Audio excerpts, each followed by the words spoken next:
Tonight, in Seoul, a man will kneel before his enemy to save the woman he once considered a business deal. And her?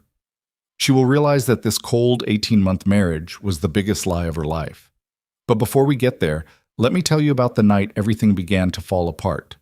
The night Kael Draven looked at his wife with murderous intent, and Evelina Cross felt for the first time that she was not safe at all. If you want to know if they survive, stay until the end, hit like, and comment where you're watching from. I want to know how far this story has come. The rain came down like it had something to prove.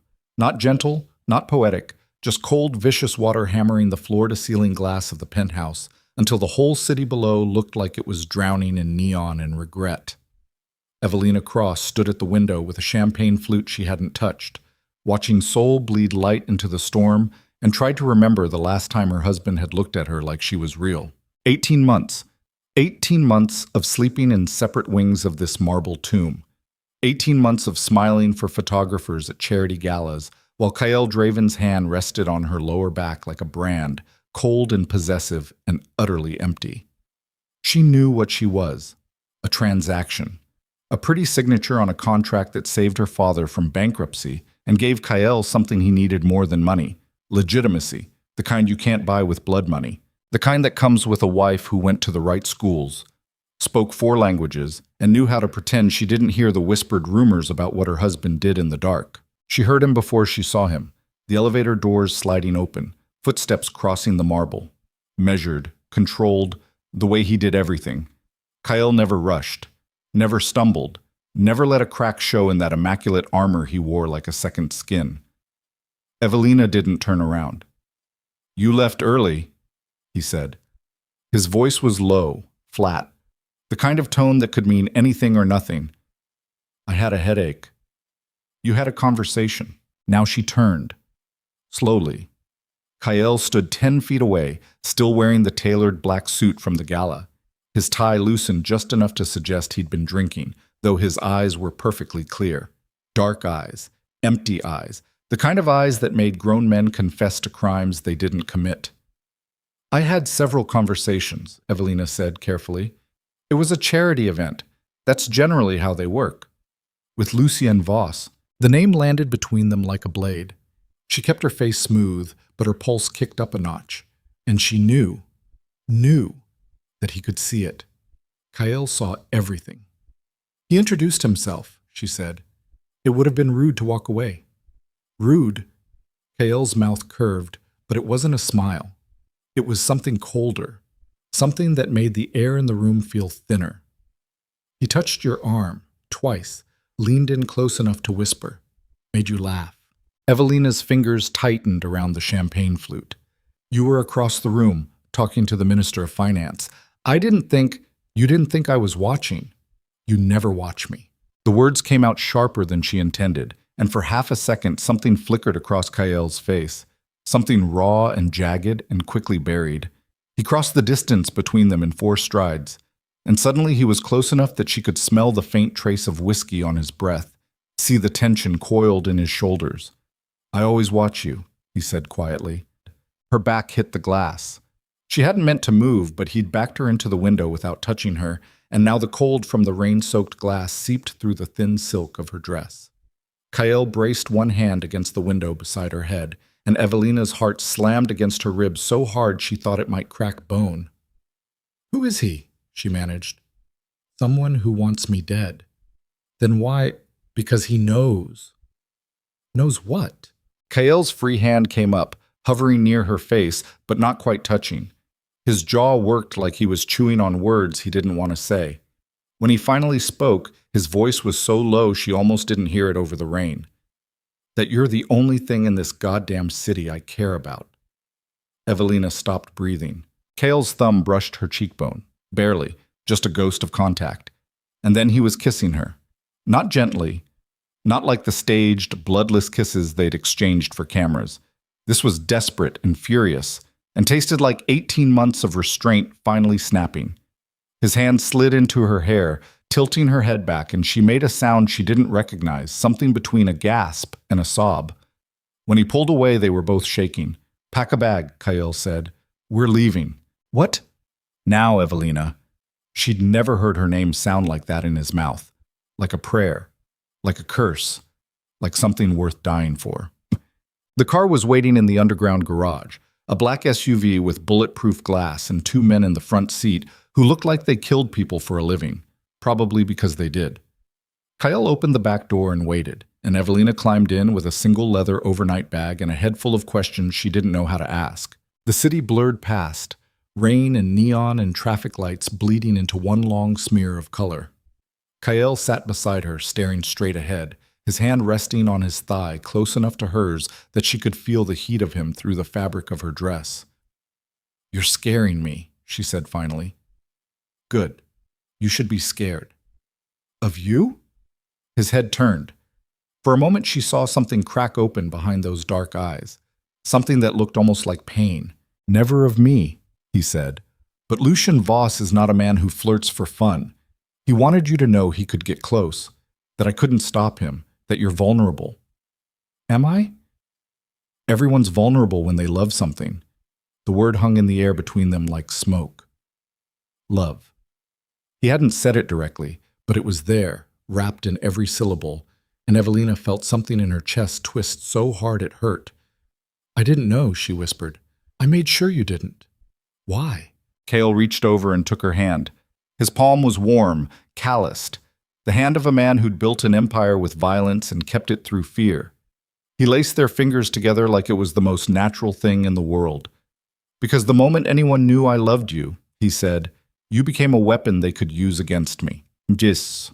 The estate was 3 hours outside Seoul, buried in the mountains where the roads turned to gravel, and the only lights came from security towers hidden in the trees. Evelina had never been here, hadn't known it existed. The house itself was brutal and beautiful, concrete and glass and steel perched on the edge of a cliff like something out of a nightmare. Kael led her inside while armed men took up positions around the perimeter, their faces hard and unreadable in the rain. The interior was sparse. No art on the walls, no photographs, just clean lines and empty space and windows that looked out over a forest so dark it might as well have been the edge of the world. "This is where you go," Evelina said slowly. "When you disappear." Kael shrugged off his jacket and tossed it over the back of a chair. His shoulder holster was visible now, the gun a dull black weight against his ribs. "This is where I go when I need to think," he said, "or when I need to kill someone without witnesses." She should have been horrified, should have run, but she just stood there, soaking wet and shivering, and watched him pour 2 glasses of whiskey from a crystal decanter that probably cost more than her father's last car. He handed her one. She drank. "Tell me everything," she said. Kael told her about Lucian Voss, about the territory wars and the drug routes, and the shipping containers full of weapons that moved through the port of Busan like ghosts. He told her about the men Lucien had killed, rivals, informants, anyone who got in his way. He told her about the fire 6 years ago that had burned down a warehouse full of Kael's product and cost him $3 million and 2 of his best soldiers. "He's been trying to destroy me for years," Kael said, "but I'm careful. I don't have weaknesses. I don't have family. I don't have friends. I have business associates and employees and people who owe me favors, but no one I'd die for. Until me. Until you." Evelina set down her glass. Her hands were steadier now, but her mind was racing. "My father," she said carefully. "The bankruptcy. The marriage contract. How much of it was real?" Kael's jaw tightened. "Your father owed money. A lot of it. Not to banks. To you? To men who work for me." The room tilted. Evelina gripped the edge of the table to keep herself upright. "You're saying he sold me to clear a debt." "I'm saying I bought you before someone worse did." The words were brutal and true and somehow worse than a lie. Evelina felt her breath hitch, felt the champagne and whiskey turn sour in her stomach, felt 18 months of carefully constructed denial crack apart like glass. "Did he know?" she whispered. "Did he know what you are?" "Everyone knows what I am. But he gave me to you anyway. He gave you to me because of what I am. Because I could protect you from the men he owed. Because I had enough money to make his problems disappear. Because..." Kael stopped, dragged a hand through his hair. When he spoke again, his voice was rough. Because I told him if he didn't, I'd let them take you instead. And those men don't buy wives, Evelina. They buy toys. And when they're done playing, they bury the pieces in shallow graves outside the city. Evelina's knees gave out. She didn't realize she was falling until Kael caught her, his arms coming around her like iron, and then she was sobbing into his chest while the rain hammered the windows, and somewhere in the dark forest outside, men with guns kept watch for the enemy who wanted to destroy them both. No. She woke up in a bed she didn't recognize. Gray light filtered through the windows. Morning, maybe. Or just more rain. Kael sat in a chair by the door, still wearing yesterday's shirt, wrinkled now and open at the collar. He had a gun on his lap and shadows under his eyes like he hadn't slept. How long was I out? Evelina's voice came out scratchy. 6 hours. She sat up slowly. Her dress was gone, replaced with one of Kael's shirts. Soft black cotton that smelled like him. Gunpowder and cedar and something darker she couldn't name. You changed my clothes. I didn't look. It was such a stupid small thing to care about, given everything else. But it made her chest ache anyway. She pulled her knees up, wrapped her arms around them, and studied the man across the room. He looked different here. Smaller, maybe. Or just more human. I need to know the truth, she said. All of it. Why did you really marry me? Kael was quiet for a long time. Then he set the gun on the table beside him and leaned forward, elbows on his knees, hands clasped. Because the first time I saw you, he said, you were at your father's house for dinner. Some business meeting he'd set up, trying to pitch me an investment. You came downstairs in jeans and a sweater, no makeup, hair tied back. You didn't know who I was. Didn't care. You looked at me like I was just some boring associate of your father's, said hello, grabbed an apple from the kitchen, and left. And I realized I'd spent 15 years surrounded by people who were terrified of me or wanted something from me. And you were the first person in a decade who'd looked at me like I was just a man. Evelina's throat went tight. So yeah, Kael continued, I married you because your father owed me money. But I also married you because I wanted to know what it felt like to come home to someone who wasn't afraid to be in the same room with me. Even if it was fake. Even if you hated me. It was still better than the nothing I had before. I didn't hate you, Evelina said softly. You should have. Maybe. But I didn't. Kael stood, crossed the room, sat on the edge of the bed close enough that she could see the exhaustion in his face, the weight of whatever crown he wore in the underworld pressing down on him until he looked like he might break. Lucian's going to come for you, he said. Not today. Maybe not tomorrow, but soon. And when he does, it's going to get ugly. I need you to understand that. I need you to know what you're choosing if you stay. I'm already here. You can still leave. I'll put you on a plane tonight.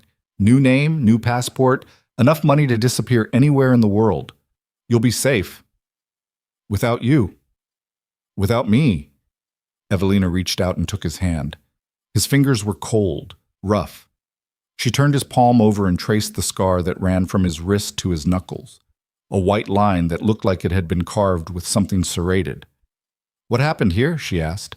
Lucian, 6 years ago, before he was powerful, when he was just some punk kid trying to make a name for himself by cutting up anyone who stood between him and the top.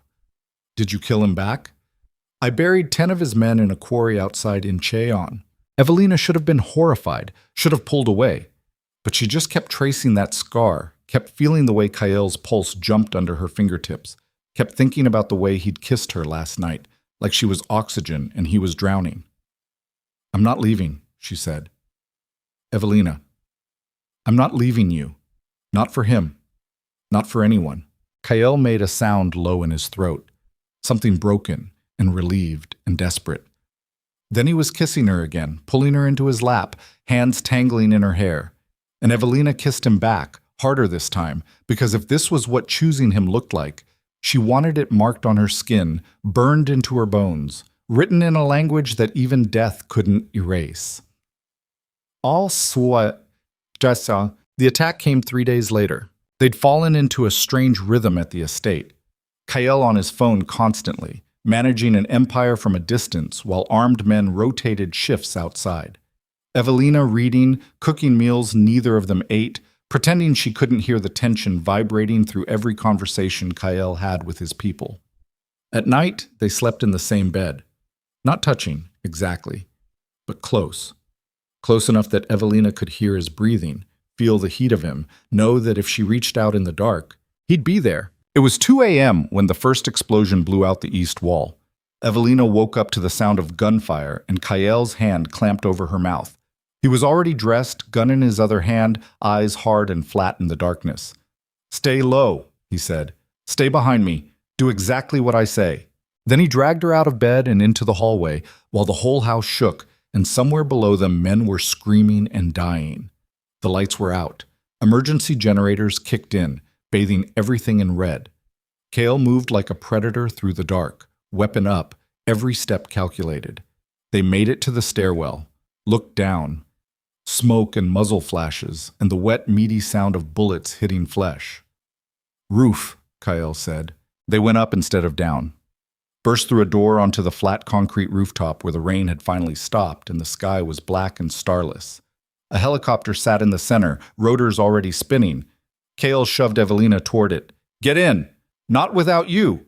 Get in the fucking helicopter, Evelina!" Then he turned and fired 3 shots down the stairwell. Someone screamed.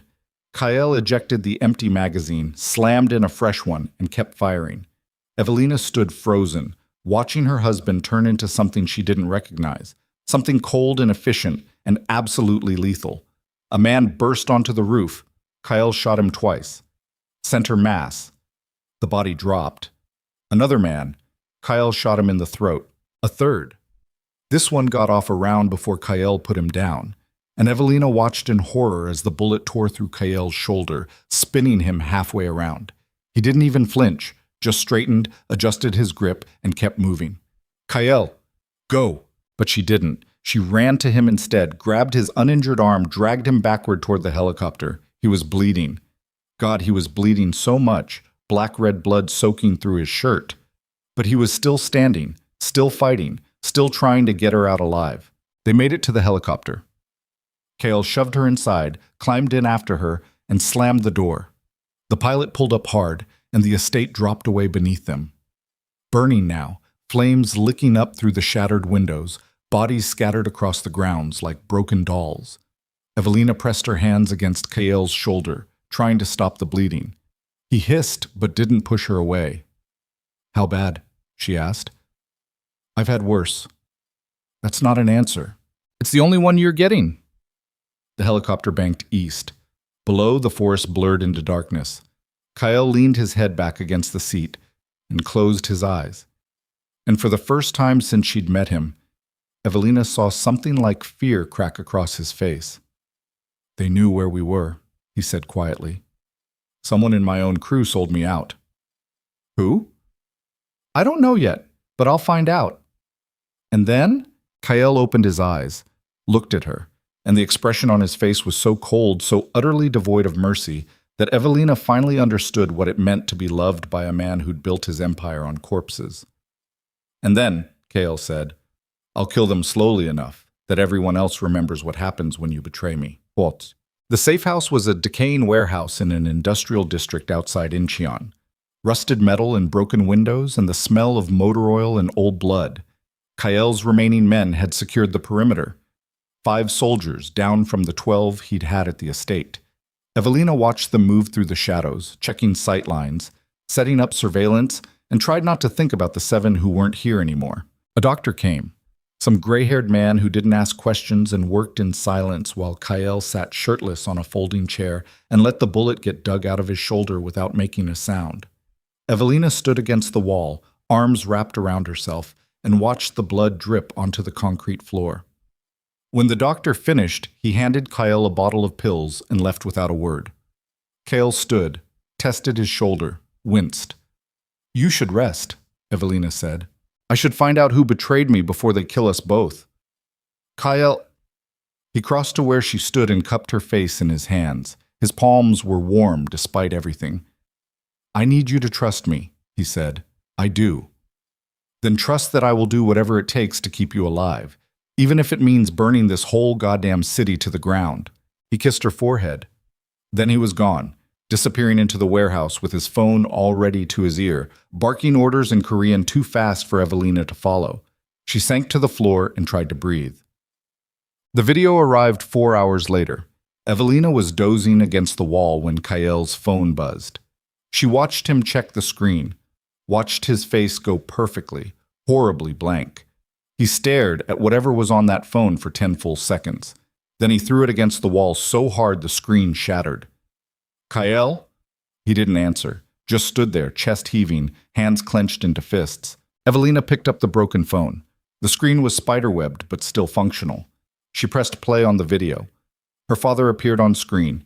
He was tied to a chair in some dark room, face bruised and swollen, blood crusting his split lip. Behind him stood a man Evelina recognized from the gala, Lucien Voss. Beautiful and cold and smiling like he'd just won a game no one else knew they were playing. "Hello, Kael," Lucien said to the camera. "I believe you have something that belongs to me. Let's negotiate." The video cut off. Evelina's hands went numb. The phone slipped from her fingers and clattered to the floor. "He's alive," she whispered. "My father's alive." Kael still didn't move, didn't speak, just stood there with his back to her, shoulders rigid, breathing like he'd just run a marathon. "Kael, did you hear me? I heard you." Something in his voice made Evelina go cold. She stood, walked around to face him, and saw an expression on his face that looked like grief and rage and guilt, all twisted into something unrecognizable. "What is it?" she asked. "What's wrong?" "Your father," Kael said slowly, "didn't marry you off to save the family from bankruptcy." Evelina's breath caught. "He sold you," Kael continued, each word like a blade, "to clear gambling debts he owed to the Yakuza. $3 million.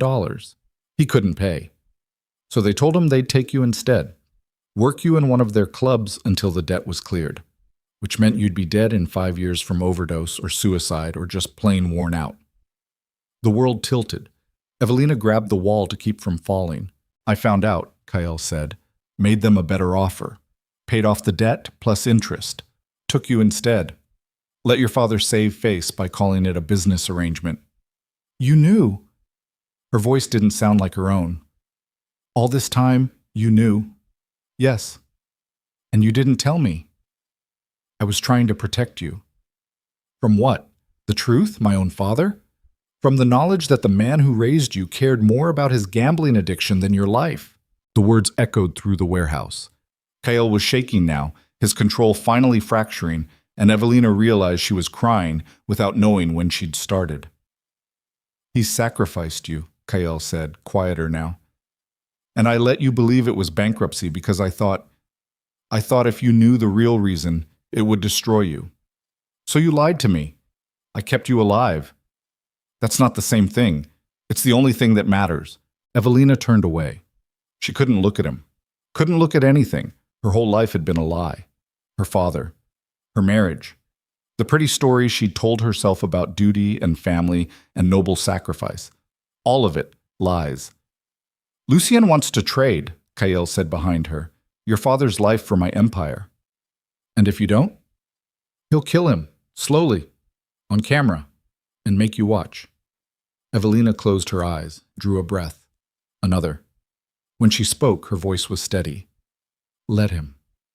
"Evelina, let him die. He doesn't deserve to be saved." "Maybe not. But you deserve not to carry that weight." She turned. Kael was watching her with something that looked almost like heartbreak in his eyes. "I won't let you trade your empire for a man who sold me like livestock," Evelina said. "I'm not trading my empire for him," Kael said softly. "I'm trading it for you. So you don't have to live with the guilt of letting your father die, even if he deserves it. So you don't wake up 10 years from now and hate yourself for choosing revenge over mercy. I've lived with that weight my whole life, Evelina. I won't let it crush you too. And what about Lucien? Lucien's a dead man. He just doesn't know it yet." The message came back an hour later. Lucien's terms were simple. Kael surrenders, unarmed, to a location of Lucien's choosing. In exchange, Evelina and her father go free. "It's a trap," one of Kael's men said. Obviously, Kael was loading weapons into a duffel bag, guns, knives, something that looked like plastic explosive. Which is why we're going to turn it around on him. How? By giving him exactly what he wants. Evelina stepped forward. What does that mean? Kael zipped the bag, looked at her, and for the first time since the video, his expression softened. It means, he said, that I'm going to walk into his trap, and you're going to stay here with Jae-sung and Min-ho where it's safe. Like hell. Evelina, you don't get to sacrifice yourself and call it love. I'm not sacrificing myself. I'm ending this. By letting him capture you? By making him think he's won long enough for my people to move into position. She wanted to argue, wanted to scream, but she could see the determination in Kael's face, the cold calculation that had kept him alive and powerful for 15 years, and she knew nothing she said would change his mind. Instead, she grabbed the front of his shirt and kissed him, hard, desperate, like she could brand herself onto him so thoroughly that even death couldn't separate them. When she pulled back, they were both breathing hard. If you die, she whispered, I will never forgive you. Kael's mouth curved into something that might have been a smile if it had reached his eyes. Then I guess I'd better not die. He left an hour later, just walked out into the night with a phone in his pocket and betrayal on his face, and Evelina watching from the warehouse doorway until the darkness swallowed him whole. She tried to sleep, couldn't. Paced the warehouse floor while Jae-sung and Min-ho maintained radio silence, and somewhere in the city, Kael walked into hell for a father who didn't deserve saving and a wife he'd bought like property and somehow learned to love anyway. The call came at 4 a.m. Min-ho answered, listened. His face went pale. What? Evelina demanded. What is it? Min-ho lowered the phone. Lucien changed the terms. He wants you too. Says if you're not there in 1 hour, he kills them both. The world stopped. It's a trap, Jae-sung said. He's using Kael as bait to draw you out. I know. You can't go. I have to. Kael will never forgive us if we let you. Kael doesn't get a vote. Evelina grabbed a jacket, checked the gun one of the men had given her earlier. Loaded, safety off. She didn't know how to shoot, didn't matter. If she was walking into hell, she was going armed. Where? She asked. Min-ho gave her the address. A cargo ship, Seoul Harbor, Pier 23. Evelina nodded once, then she walked out into the rain, climbed into the waiting car, and drove toward the man who wanted to destroy her husband. And for the first time in 18 months, she felt like she was finally choosing something for herself. Even if that choice was death. The harbor smelled like rust and dead fish and diesel fuel. Evelina stood on Pier 23 with the gun heavy in her jacket pocket, and the wind cutting through her clothes like knives. The cargo ship loomed ahead, a hulking mass of corroded metal and peeling paint, its name long faded to nothing. No lights on deck, no movement, just the creak of metal and the slap of water against the hull. Min-ho had dropped her 3 blocks away, refused to come closer. Kael will kill me if I let you do this, he'd said. She'd gotten out anyway, walked the rest alone. Behind her, the city glowed like a dying star. Ahead, nothing but darkness and the ship and whatever waited inside. She thought about turning back. Lasted maybe 5 seconds before her feet kept moving forward. The gangway was slick with rain and something darker. Evelina climbed slowly, one hand on the railing, the other wrapped around the gun. Her heart was so loud in her ears she almost didn't hear the footsteps until they were right on top of her. 2 men, big, armed. They didn't say anything, just grabbed her arms and dragged her aboard. She didn't fight. Fighting now would be pointless. They patted her down, found the gun, took it. One of them shoved her forward. They walked through narrow corridors lit by flickering emergency lights, deeper into the belly of the ship where the metal walls pressed in close, and the smell of oil made her stomach turn. They stopped at a door. One of the men knocked twice. The door opened from inside. Lucien Voss stood in the center of a cargo hold that looked like it had been converted into something out of a nightmare.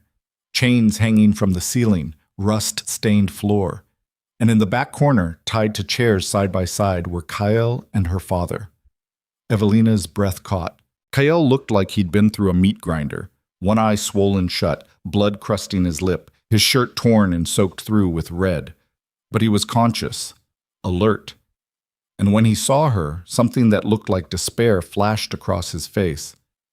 "No," he said, voice hoarse. "No, you stupid—" One of Lucien's men hit him across the face. Kael's head snapped sideways, but he didn't make a sound. "Manners?" Lucien said mildly. He turned to Evelina with a smile that would have been charming if it hadn't been wrapped around so much cruelty.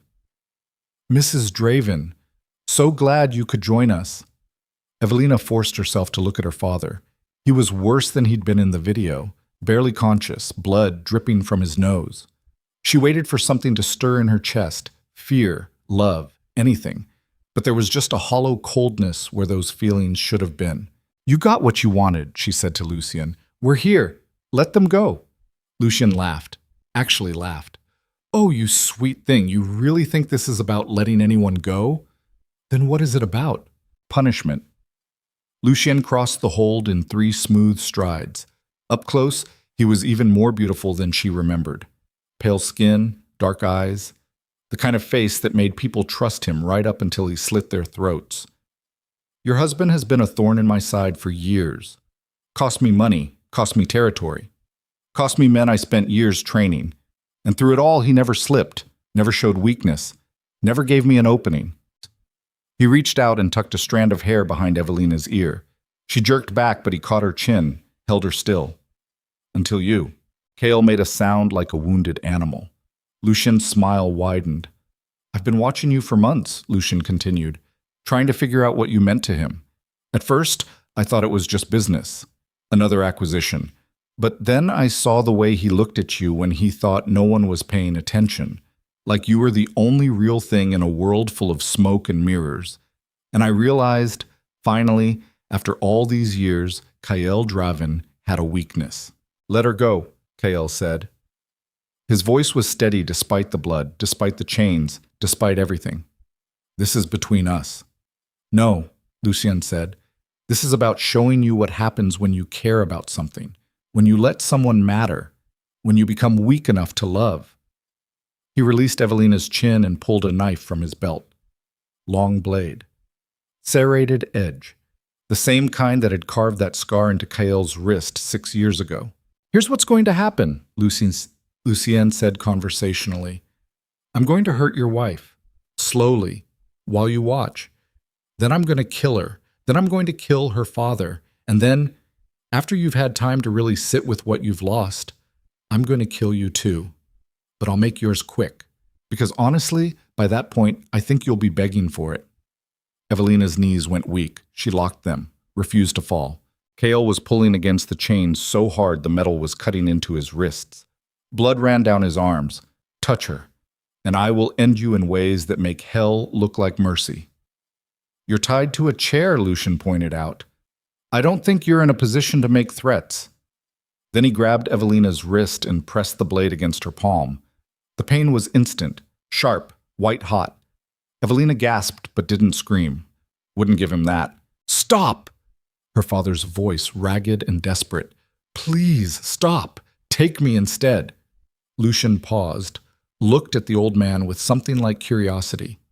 "You want to trade places with your daughter? The daughter you sold to clear your debts? That daughter?" Her father's face crumpled. "I didn't have a choice." "You had plenty of choices. You chose wrong." Lucien dragged the blade across Evelina's palm. She bit down on her lip so hard she tasted copper. Blood welled up, hot and sticky, dripping onto the floor. Kael was screaming now. Not words, just rage and grief turned into sound. And then the lights went out. The hold plunged into darkness so complete Evelina couldn't see her own hand in front of her face. Someone swore in Korean. Someone else shouted orders. The blade disappeared from her palm. She stumbled backward, hit a wall, pressed herself against it. Gunfire erupted. Muzzle flashes lit up the hold in strobe-like bursts. Men running, shouting, dying. Evelina couldn't tell who was shooting who. Couldn't tell if Kael was still alive or if Lucien had slit his throat in the dark. She just stayed pressed against that wall and tried to breathe through the panic clawing at her chest. Then someone grabbed her. She swung blindly, connected with nothing. "It's me," Kael's voice, rough and close. "It's me. Don't move. How?" Later, he shoved something into her hands. Her gun. The one they'd taken when she came aboard. She didn't ask how he'd gotten free, how he'd gotten the gun, how any of this was happening. She just held it and followed his shadow through the chaos. They made it to the corridor. Emergency lights flickered back on, painting everything red. Behind them, the gunfire continued. Ahead, footsteps pounding metal. Kael pulled her into a side room, some kind of storage closet filled with rope and life preservers. He closed the door, locked it. They stood there in the dark, both breathing hard. "Your hand," Kael said. "It's fine. Let me see." Kael. He took her wrist anyway. Even in the dark, she could feel him inspecting the cut, his fingers gentle despite the violence still echoing outside.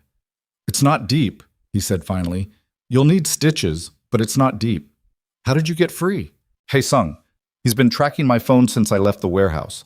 Waited until Lucian had us all in one place, then cut the power and came in through the lower decks. He's out there right now with Minho and 2 others, trying to clear a path to the gangway." "And Lucian?" "Still alive. For now." Evelina's legs gave out. She slid down the wall until she was sitting on the floor, her bloodied hand pressed against her chest. Kael crouched in front of her, his ruined face close enough that she could see the swelling, the bruises, the exhaustion. "I told you to stay at the warehouse," he said, "and I told you I wasn't leaving you. You could have died. So could you. That's different." "No, it's not." She reached up with her good hand and touched his face. He flinched but didn't pull away. "You don't get to decide your life matters less than mine. My life is built on corpses and blood money. Yours isn't. My life is whatever I choose to make it, and I choose you." Kael's jaw worked. For a second she thought he might argue. Then he just leaned forward and pressed his forehead against hers. And they sat there in the dark while the ship shook with violence, and somewhere above them, men killed each other for territory and pride and revenge. "Your father?" Kael said finally. "He's still—" "I know. We have to go back for him. I know. Even though he doesn't deserve it. I know that too." Kael pulled back, studied her face in the dim red glow seeping under the door. "You're different," he said. "So are you." "I was always like this." "No. Before you were controlled, careful. This—" She gestured at his face, his torn clothes, the blood. "This is something else. This is what happens when someone threatens the only thing I care about." The words settled between them like stones, heavy, permanent. Outside, the gunfire stopped. Silence fell, thick and suffocating. Kael stood, pulled Evelina to her feet. "Stay behind me," he said. "If anything happens, I'm not leaving you. If anything happens," he continued like she hadn't spoken, "you run. Get to the pier. There's a black car 2 blocks south. Keys in the visor. You drive until you hit the airport, and you get on the first plane out of the country. You don't look back." "Kael, promise me." She looked at him. Really looked at him. Saw the fear beneath the determination, the love wrapped in violence, the desperate need to keep her alive even if it cost him everything. "I promise," she lied. They found Jae-sung in the corridor outside the cargo hold. He was bleeding from a wound in his side but still standing, still holding his weapon. 2 of Lucien's men lay dead at his feet. "Status?" Kael asked. "Hold is clear. Minho's securing the gangway, but Lucien got away, took 3 men, and disappeared into the lower decks." "And the old man?" "Still in the hold, unconscious but breathing." Kael nodded once, started toward the hold. Evelina followed. Jae-sung tried to stop her. She pushed past him. Her father was exactly where they'd left him, slumped in the chair, head hanging. Kael cut him free while Evelina watched from the doorway. She should have felt something. Relief. Gratitude. Anything. But there was just that same hollow coldness. Kael slung her father over his shoulder like he weighed nothing. "We need to move. Now." They made it halfway to the gangway before the explosion tore through the ship. The blast came from below, a deep, bone-shaking boom that sent fire and smoke roaring up through the corridors. The floor buckled. Metal screamed. Evelina hit the wall hard enough to see stars. When her vision cleared, Kael was on his knees, her father's unconscious body sprawled beside him, and water was pouring in through a breach in the hull. "He's sinking the ship," Jae-sung said. "That crazy bastard is sinking the whole goddamn ship." Kael struggled to his feet. Blood ran down his temple from a fresh cut.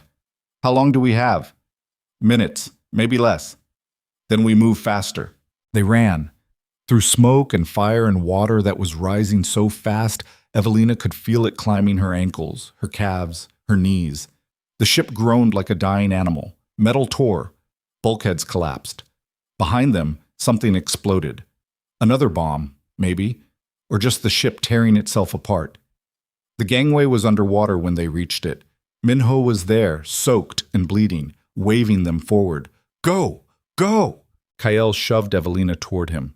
She grabbed the railing and started down, the water so cold it burned. Behind her, Kael carried her father.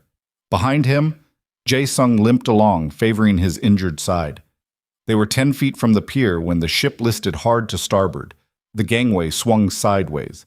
Evelina lost her grip, plunged into the harbor. The water was black and freezing and full of debris. She kicked toward the surface, lungs burning, and broke through gasping. Strong hands grabbed her, hauled her onto the pier. Minho's face appeared above her. "Where's Kael?" she choked out. Minho pointed. Kael was pulling himself onto the pier, still dragging her father, who was coughing up water, but alive. Kae-sung surfaced a second later. They collapsed on the pier in a heap of blood and seawater, while behind them, the cargo ship went down bow first, dragging everything into the dark. Evelina crawled to Kael. He was on his back, chest heaving, staring up at the sky. She grabbed his face. "Are you hurt?"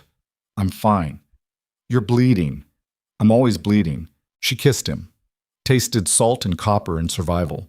When she pulled back, his good eye was open, looking at her like she was a miracle he didn't deserve. "We're alive," she said. "For now." "Don't. Just—" her voice cracked. "Just let us have this. Just for a second." So they lay there on the pier while the ship sank and the sirens wailed in the distance and Seoul burned with light on the horizon. And for exactly 10 seconds, Evelina let herself believe they might actually survive this. Then her father coughed and sat up and ruined everything. They got him into the car, drove to a clinic Kael knew, some back alley operation that didn't ask questions and accepted cash. A doctor with shaking hands stitched up Evelina's palm, cleaned Kael's wounds, checked her father's vitals, bruised ribs, concussion, dehydration, but alive. "He needs rest," the doctor said in broken English. "No stress, no movement." Kael handed him a stack of bills. "He gets 6 hours, then we move him." They put her father in a room in the back. Evelina stood in the doorway and watched him sleep. Kael came up beside her. "You should rest too," he said. "I'm fine." "You're shaking." She looked down. He was right. Her hands were trembling so hard she had to clench them into fists to make it stop. Shock maybe, or just adrenaline crashing out of her system like a wave. Kael took her hand, the good one, and led her to another room. Bare mattress, single bulb hanging from the ceiling. He made her sit, found a blanket somewhere, and wrapped it around her shoulders. "I need to make some calls," he said. "Find out what's left of my operation, where we stand. And if there's nothing left, then we run." "For how long?" "As long as it takes." Evelina pulled the blanket tighter. "This is my fault." "No. If I hadn't gone to that gala, Lucian would have found another way. He's been planning this for months, maybe years. You were just the excuse he needed to make his move. I should have stayed at the warehouse." "You should have." Kael crouched in front of her. "But you didn't, and you saved your father's life, even though he doesn't deserve it, even though it nearly got you killed. That's who you are, Evelina. You save people, even the ones who hurt you." "Is that a good thing?" "I don't know, but it's one of the reasons I love you." The words hit her like a physical blow. Love. He'd implied it before, danced around it, shown it in 1,000 violent, desperate ways. But this was the first time he'd said it straight. No metaphor, no deflection. "Say it again," she whispered. "I love you. Again, I love you." He took her face in his hands. "I love you. And I'm sorry I didn't say it sooner." I'm sorry for all of it. The lies, the secrets, the marriage that started as a transaction. But I need you to know that whatever happens next, you are the only real thing in my life. The only thing worth dying for. Evelina's vision blurred. She blinked and tears ran hot down her cheeks. I love you too, she said.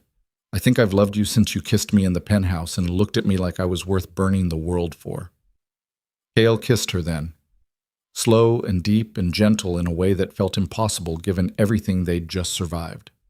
When he pulled back, they were both crying. I'm getting blood on you, he said. I don't care. You should rest. Stay with me. So he did, climbed onto the narrow mattress and pulled her against his chest, and she listened to his heartbeat. Steady, strong, alive, and tried not to think about all the ways this could still go wrong. Boom. She woke to voices arguing in the next room. Kael was gone, the space beside her still warm.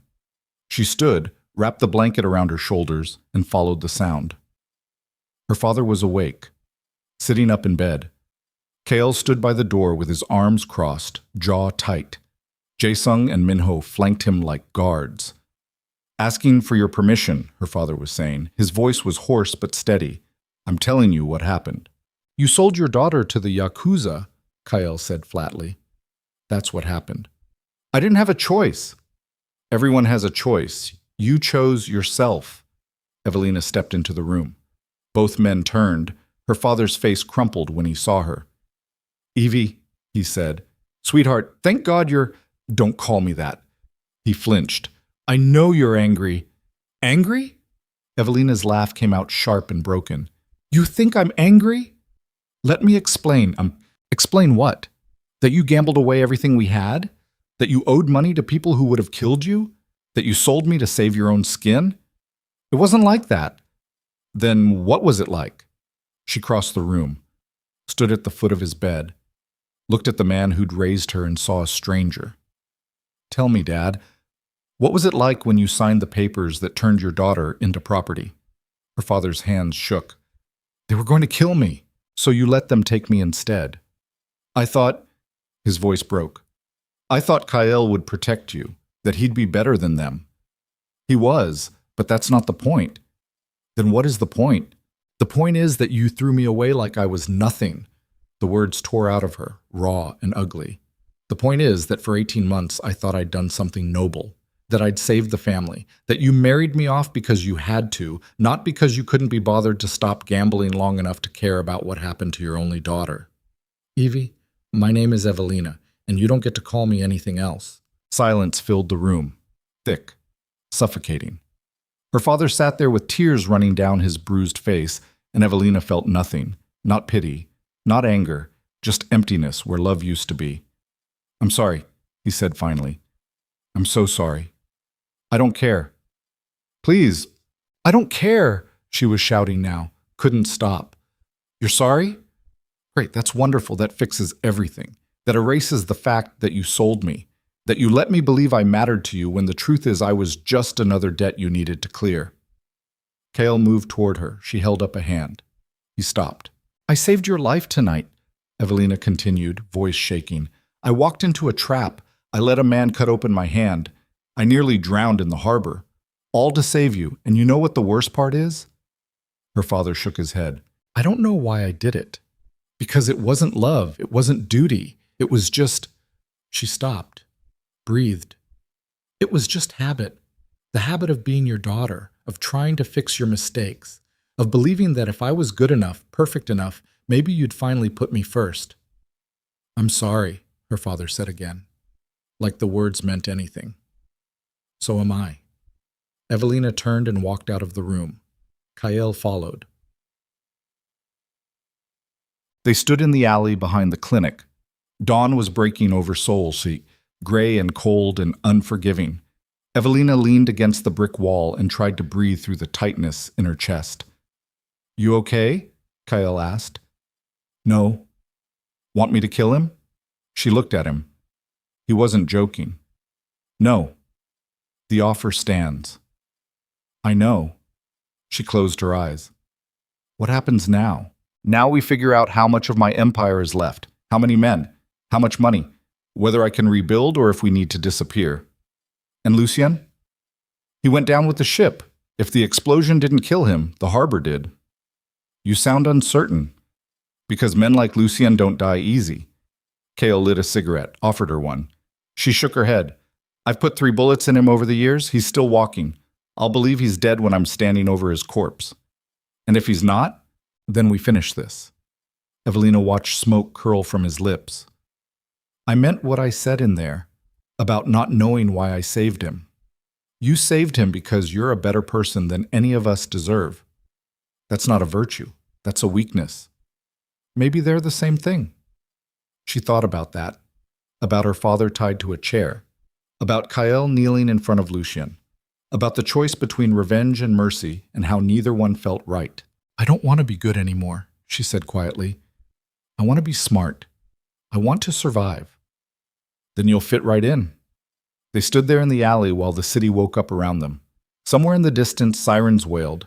Police, probably, or ambulances, or just the sound of Seoul moving forward like nothing had happened, like people didn't die in cargo ships, like empires didn't fall overnight.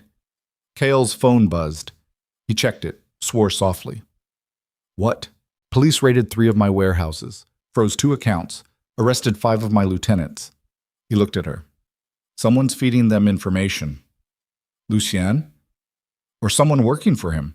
Either way, I'm being dismantled piece by piece. How long until they come for you? Hours. Maybe less. Then we run. Not yet. Kael dropped the cigarette, ground it under his heel. I have 1 card left to play. 1 person who might be able to buy us time. Who? You don't want to know. Kael, trust me on this. You really don't want to know. Something in his tone made her stomach drop, but she nodded anyway, because at this point, trust was all they had left. They went back inside. Her father was asleep again. Jae-sung and Min-ho were counting ammunition in the corner. Kael made a phone call in Korean too fast for Evelina to follow. When he hung up, his face was grim.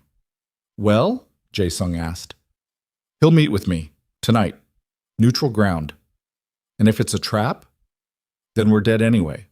At least this way we go down swinging. Evelina grabbed his arm. Who are you meeting? Kael looked at her for a long moment.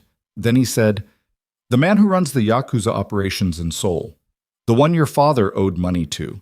The one I paid off to keep you out of their clubs. The floor tilted. Why? Because he's the only person in this city with enough power to push back against Lucian's people, and because he owes me a favor. What kind of favor? The kind that involves his daughter still being alive. Evelina processed that. You saved her. I killed the men who kidnapped her, returned her before anyone knew she'd been taken. He's owed me for 3 years. And you're calling that in now.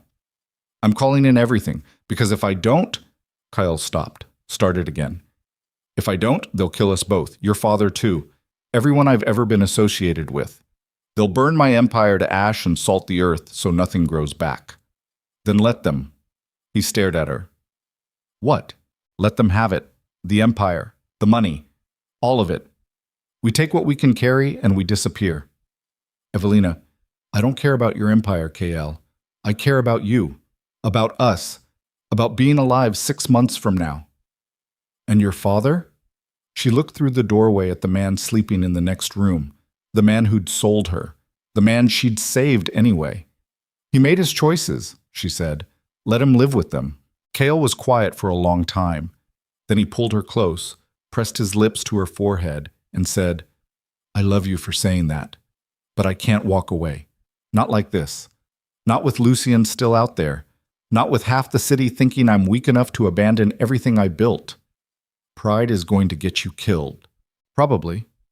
He pulled back, looked at her with those dark, empty eyes that weren't empty anymore.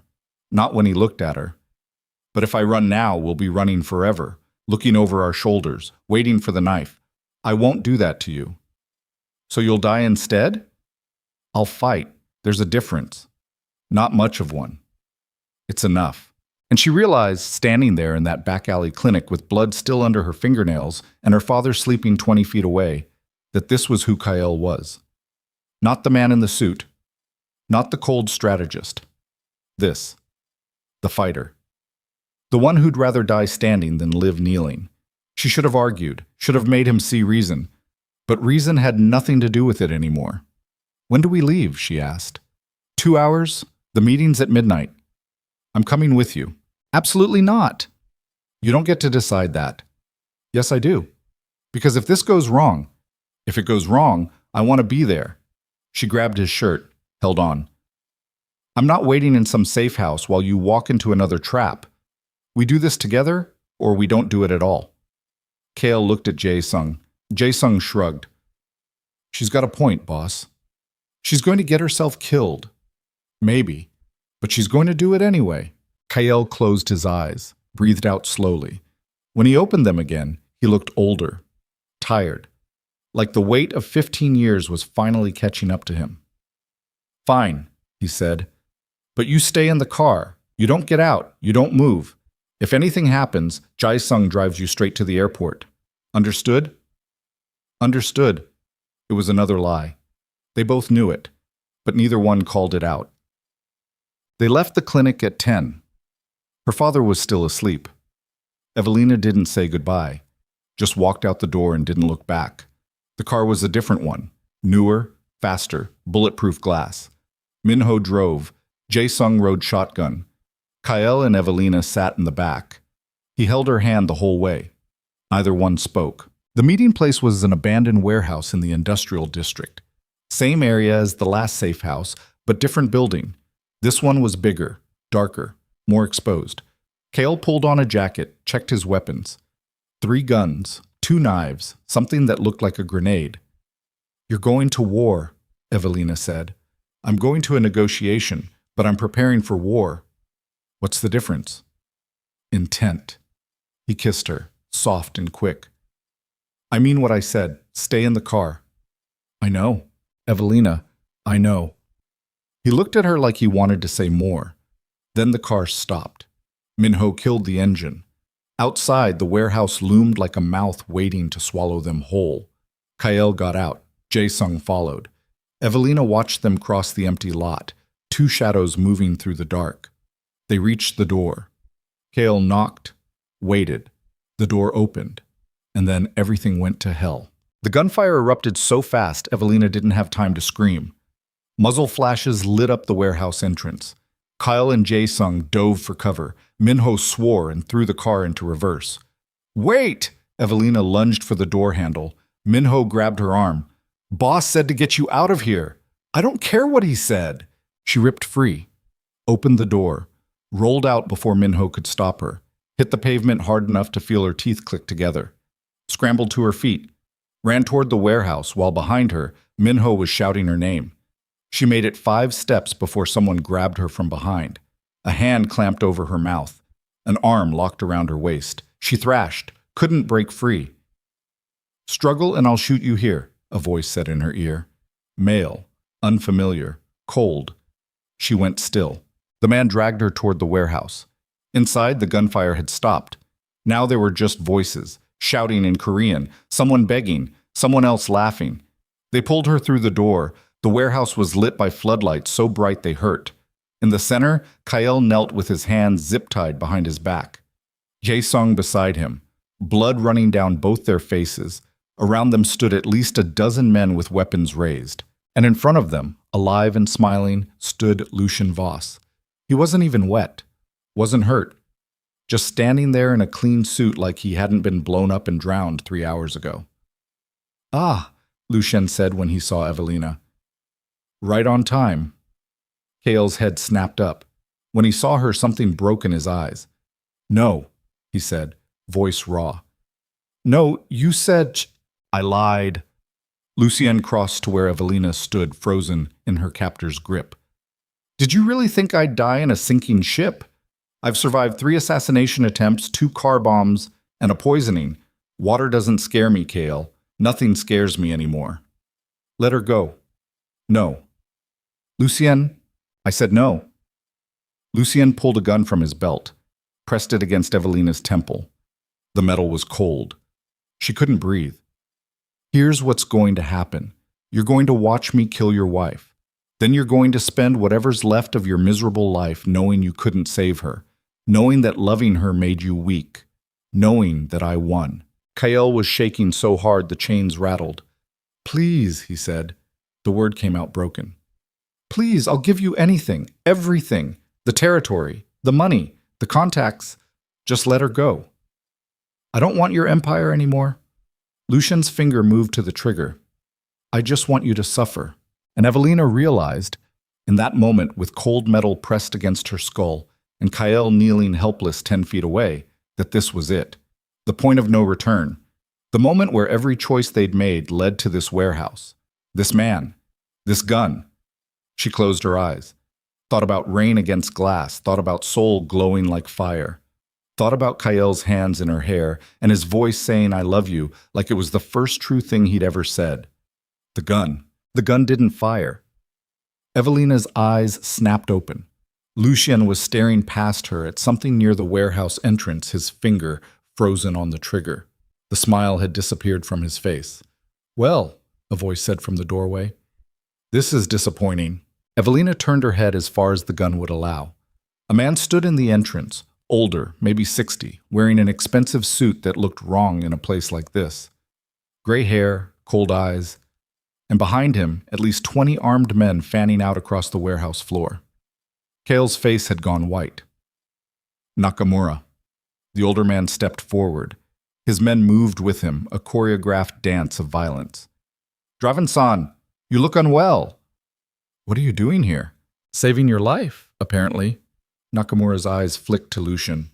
Though I'm beginning to wonder why I bother. Lucian's grip on Evelina tightened. The gun pressed harder against her temple. This doesn't concern you, old man. On the contrary, it concerns me very much. Nakamura stopped 10 feet away, close enough to be heard clearly, far enough to avoid the immediate blast radius if things went wrong. You see, Draven owes me a considerable debt, and I can't collect if you put a bullet in his brain. Bad for business. Then you can collect from his corpse. I prefer my debtors alive. More profitable that way. Nakamura gestured lazily. 3 of his men raised their weapons. Release the woman. Release Draven and his associate. Walk away. I'll even give you a 5-minute head start. Lucian laughed. Actually laughed. You think I'm afraid of you? I think you're smart enough to count. Nakamura's voice didn't rise. Didn't need to. You have 12 men. I have 23. You're outnumbered, outgunned, and standing in a building with exactly 2 exits, both of which I now control. So yes, Mr. Voss, I do think you should be afraid of me. The warehouse went silent. Evelina could hear her own heartbeat, could feel Lucien's pulse where his arm pressed against her ribs. He was calculating, weighing options, trying to find the play that didn't end with him dead on this concrete floor. What's your offer? Lucien asked finally. I told you, walk away. That's not an offer, that's charity. Would you prefer a bullet?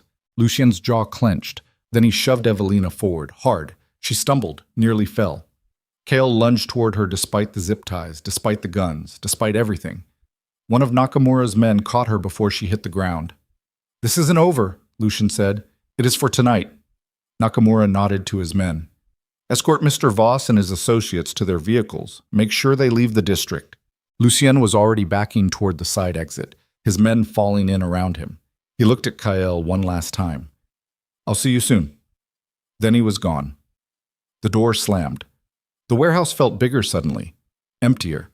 Nakamura walked to where Kael knelt and produced a knife, cut the zip ties with one smooth motion. You're welcome. Kael stood slowly, rubbing his wrists. Blood dripped from his split lip. I didn't ask for your help. No? But you needed it. There's a difference.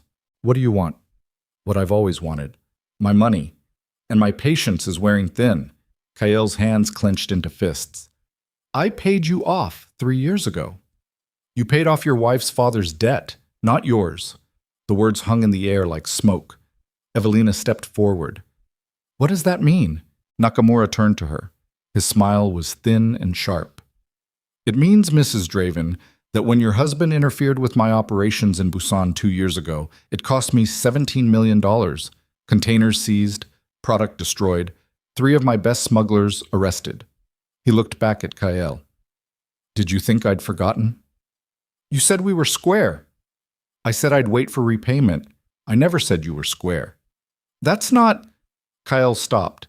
His face had gone carefully blank. You set this up. I simply provided information to interested parties about when and where you'd be vulnerable. You told Lucien about the meeting. Mr. Voss is a useful tool when properly motivated. I told him where you'd be. I told him how many men you'd have. I even suggested he might find your wife particularly vulnerable if he timed his attack correctly. Nakamura shrugged. What he chose to do with that information was his decision. Evelina felt the floor tilt. You orchestrated this entire thing. I created an opportunity. He took it.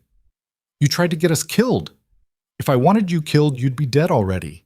Nakamura's voice was perfectly calm, like they were discussing the weather, like people hadn't almost died. This was simply a reminder of what Draven owes, of what happens when debts go unpaid. Kael took a step forward, 3 guns immediately pointed at his chest. He stopped.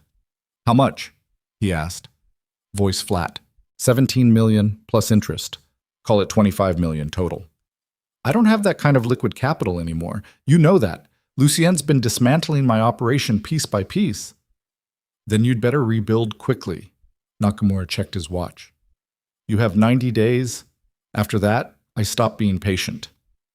And if I can't pay, then I'll accept alternative compensation. Nakamura's eyes slid to Evelina, lingered. I understand your wife is quite resourceful, well-educated, speaks multiple languages. She'd be very valuable in certain markets.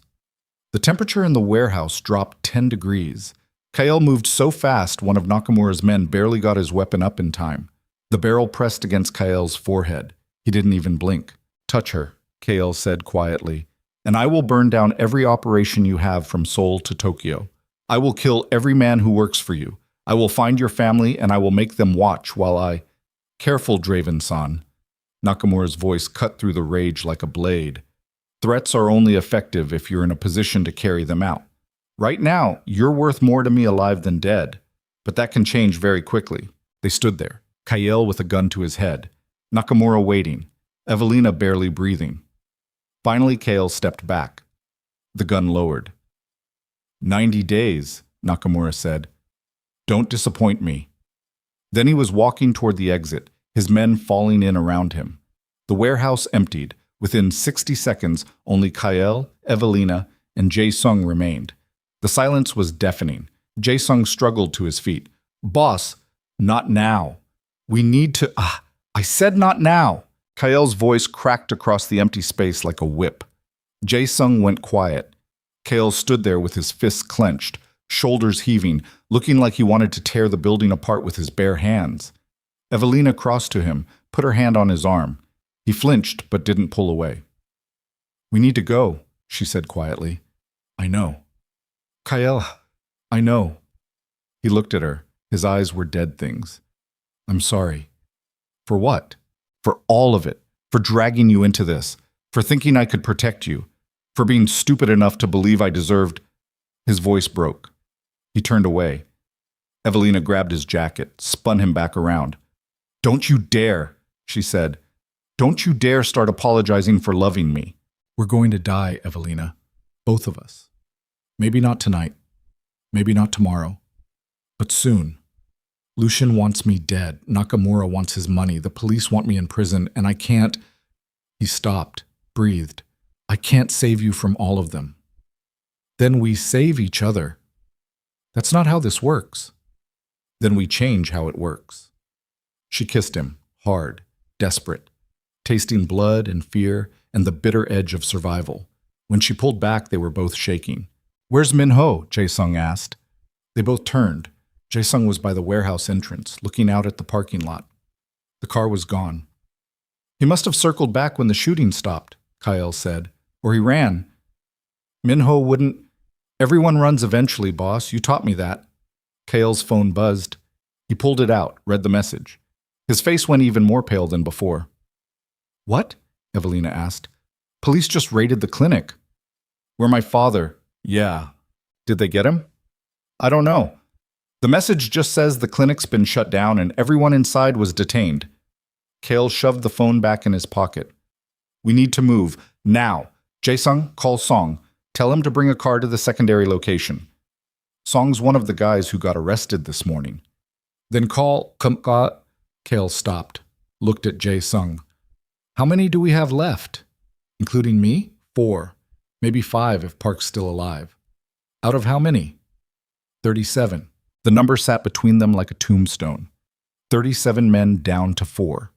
Kael's entire empire reduced to a handful of soldiers and a debt he couldn't pay. Call whoever's left, Kael said finally. Tell them to meet us at the harbor. We're getting out of Seoul. They walked. No car. No extraction. Just 3 people moving through the industrial district at 2 in the morning, trying not to look like they were running for their lives. Evelina's feet hurt. Her hand throbbed where Lucien had cut her. She ignored both and kept moving. 20 minutes later, they reached the harbor. Not the same pier where the cargo ship had gone down. This was further south, smaller, less patrolled. A single dock, a few fishing boats. And sitting at the end of the pier, a man Evelina didn't recognize. Park, Jae-sung said. Thank Christ. Park stood when he saw them. He was younger than the others, maybe 25. Nervous energy radiating off him like heat. Boss, we need to go. Now. I've been hearing chatter on the police bands. They're mobilizing a major operation. Something about a tip regarding your location. Who tipped them? I don't know, but they're coming. Maybe 10 minutes out, maybe less. Kael looked at the boats. Which one's fastest? The blue one, but it's only got enough fuel to get us maybe 30 kilometers. That'll have to do. Kael turned to Evelina. Can you swim? What? If the boat breaks down or we get intercepted, can you swim? Yes, but good. Let's go. They climbed aboard. The boat was small, ancient, smelled like fish and diesel. Park started the engine. It coughed, sputtered, caught. They pulled away from the dock just as sirens began wailing in the distance. Evelina sat on the deck and watched Seoul shrink behind them. The city lights blurred together, golden and cold. And she thought about the penthouse, about rain against glass, about a life that felt like it had happened to someone else. Kael sat beside her, didn't speak, just stared at the water like he could see his empire dissolving in the waves. We're going to be okay, Evelina said. Don't. Kael, boy, chi. Don't lie to me, not now. He looked at her. I'm going to lose everything, the territory, the money, the men, all of it. Gone. And I can't, his voice cracked. I can't even keep you safe. That's all I wanted, to keep you safe. And I can't even do that. You're still here. I'm still here. That's enough. It's not. Then what is? I don't know anymore. The boat cut through the dark water. Behind them, searchlights swept the harbor. Police boats mobilizing. Too late. They were already gone. Park called back from the wheel. Where to, boss? Kael was silent for a long moment. Then he said, South, toward Busan. We'll figure it out from there. And if we run out of fuel, then we swim. They made it 40 kilometers before the engine died. No warning, just a cough and a sputter, and then nothing but silence and the sound of water lapping against the hull. Park tried the ignition 3 times. Nothing. We're dead in the water, he said. Jae-sung checked his phone. No signal.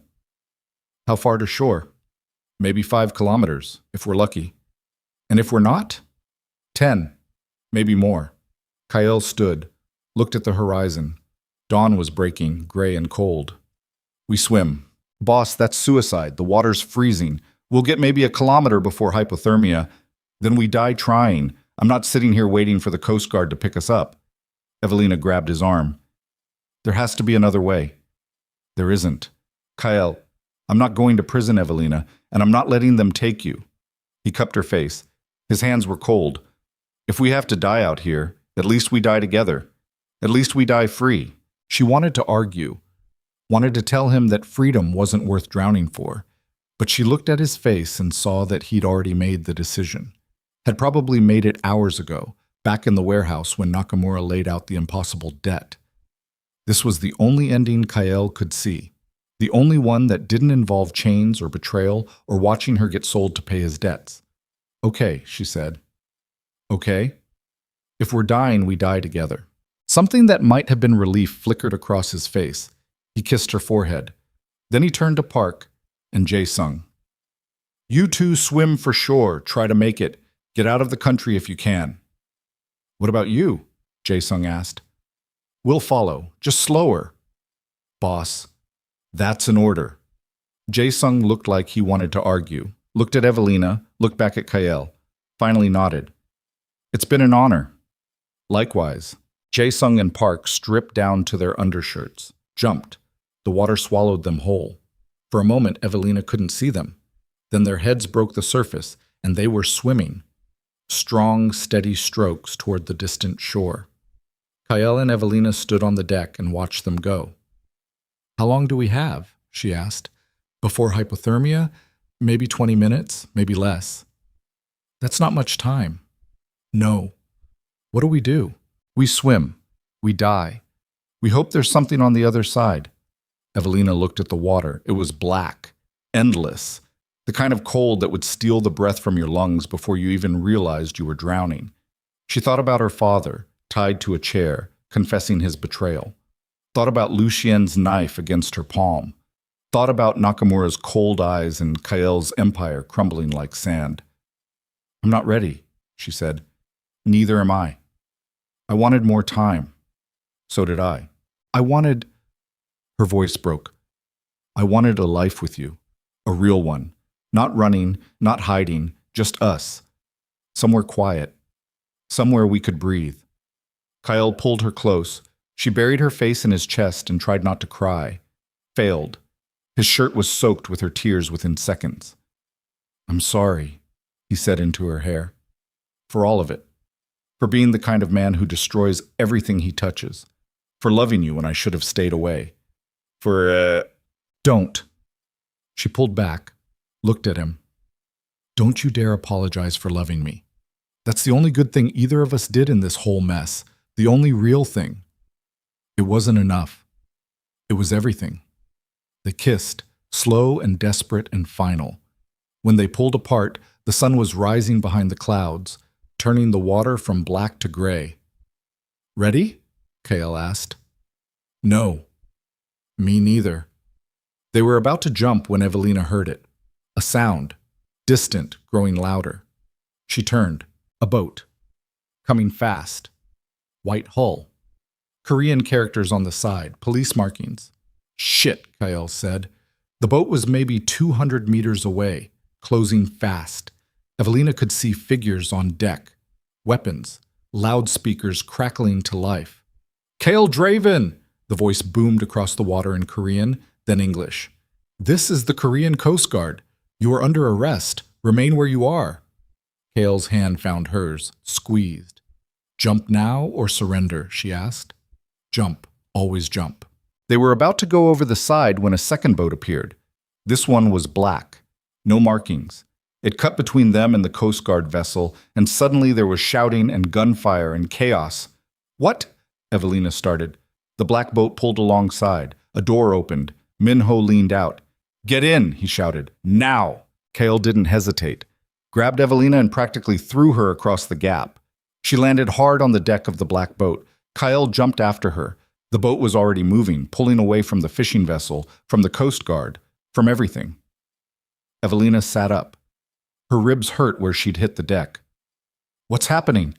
Minho was at the wheel, pushing the throttle as far as it would go. Change of plans, boss.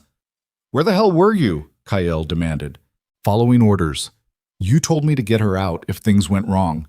I circled back to the warehouse, saw you were already gone, so I went to plan B. What's plan B? Nakamura. The name landed like a bomb. Kael went very still. What did you do? I made a deal. Your life for information he wants. What information? Everything. Your accounts, your contacts, your operations, all of it. Minho glanced back. His face was grim. I sold your entire empire, boss. Every piece. In exchange, he pulls strings with the Coast Guard, gets you out of the country, and gives you enough money to disappear. Kael stared at him. You betrayed me. I saved you. You had no right.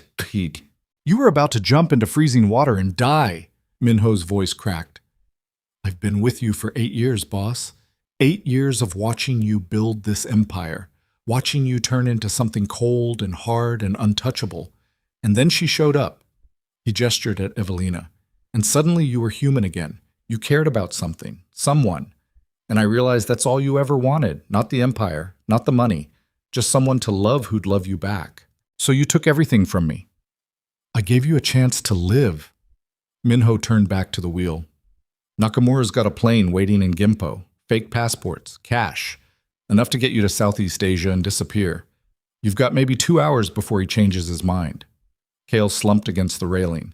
He looked like someone had ripped out his spine and left him hollow. Evelina crawled over to him, took his hand. He's right, she said quietly. I know. You're alive. I'm alive. That's what matters. I built that empire from nothing, 15 years of my life, and now it's gone. And now you're free. He looked at her. His eyes were wet. I don't know how to be free. Then we'll figure it out together. Behind them, the Coast Guard boat was falling back, called off by whatever strings Nakamura had pulled. Ahead, the coast materialized out of the morning mist. Korea. Home. The last time they'd see it for a very long time. Bante. The plane was waiting at a private hangar in Gimpo. Small, unmarked. The kind drug runners and arms dealers used when they needed to move cargo that couldn't be declared. Nakamura's man handed Kael a manila envelope. Inside, 2 passports, a stack of American cash, and a single piece of paper with an address in Thailand. Boss says you have 72 hours to be out of Asia, the man said. After that, you're on your own. Kael took the envelope without a word. They boarded. The interior was sparse. 6 seats, no flight attendant, just a pilot who didn't introduce himself and a co-pilot who never looked back. The engines roared to life. The plane taxied, lifted. Seoul disappeared beneath them. Evelina watched through the window as the city got smaller and smaller until it was just lights on a grid, and then just a glow on the horizon, and then nothing at all. Gone. Like it had never existed. Kael sat across from her with his head in his hands. He hadn't spoken since they boarded, hadn't moved, just sat there like a man who'd watched his entire world burn and couldn't figure out why he was still breathing. Talk to me, Evelina said. What do you want me to say? Anything, just talk to me. I lost everything. You have me. That's not enough. The words cut deeper than any knife. Evelina felt something in her chest crack open. What does that mean? It means I don't know who I am without the empire, without the power, without the men and the money and the territory. He finally looked up. His face was wrecked. I spent 15 years building myself into something people feared, something that mattered, and now it's gone and I'm just... He stopped, breathed. I'm just nothing. You're not nothing. I'm a criminal with no empire, a king with no kingdom, You're a man I love, she was shouting now. Couldn't stop. You're a man who saved me from a life that would have killed me, who protected me even when it cost you everything, who looked at me like I was worth dying for. That's not nothing, Kael. That's everything. To you, maybe. But to me. To you what? He was quiet for a long time. When he finally spoke, his voice was barely above a whisper.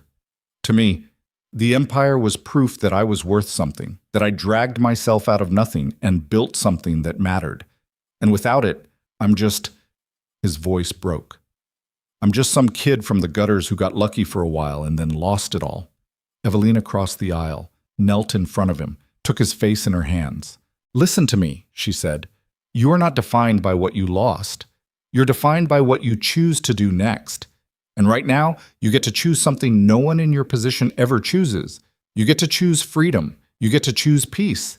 You get to choose me. And if that's not enough, then we figure it out, together. Because I didn't fall in love with your empire, Kael.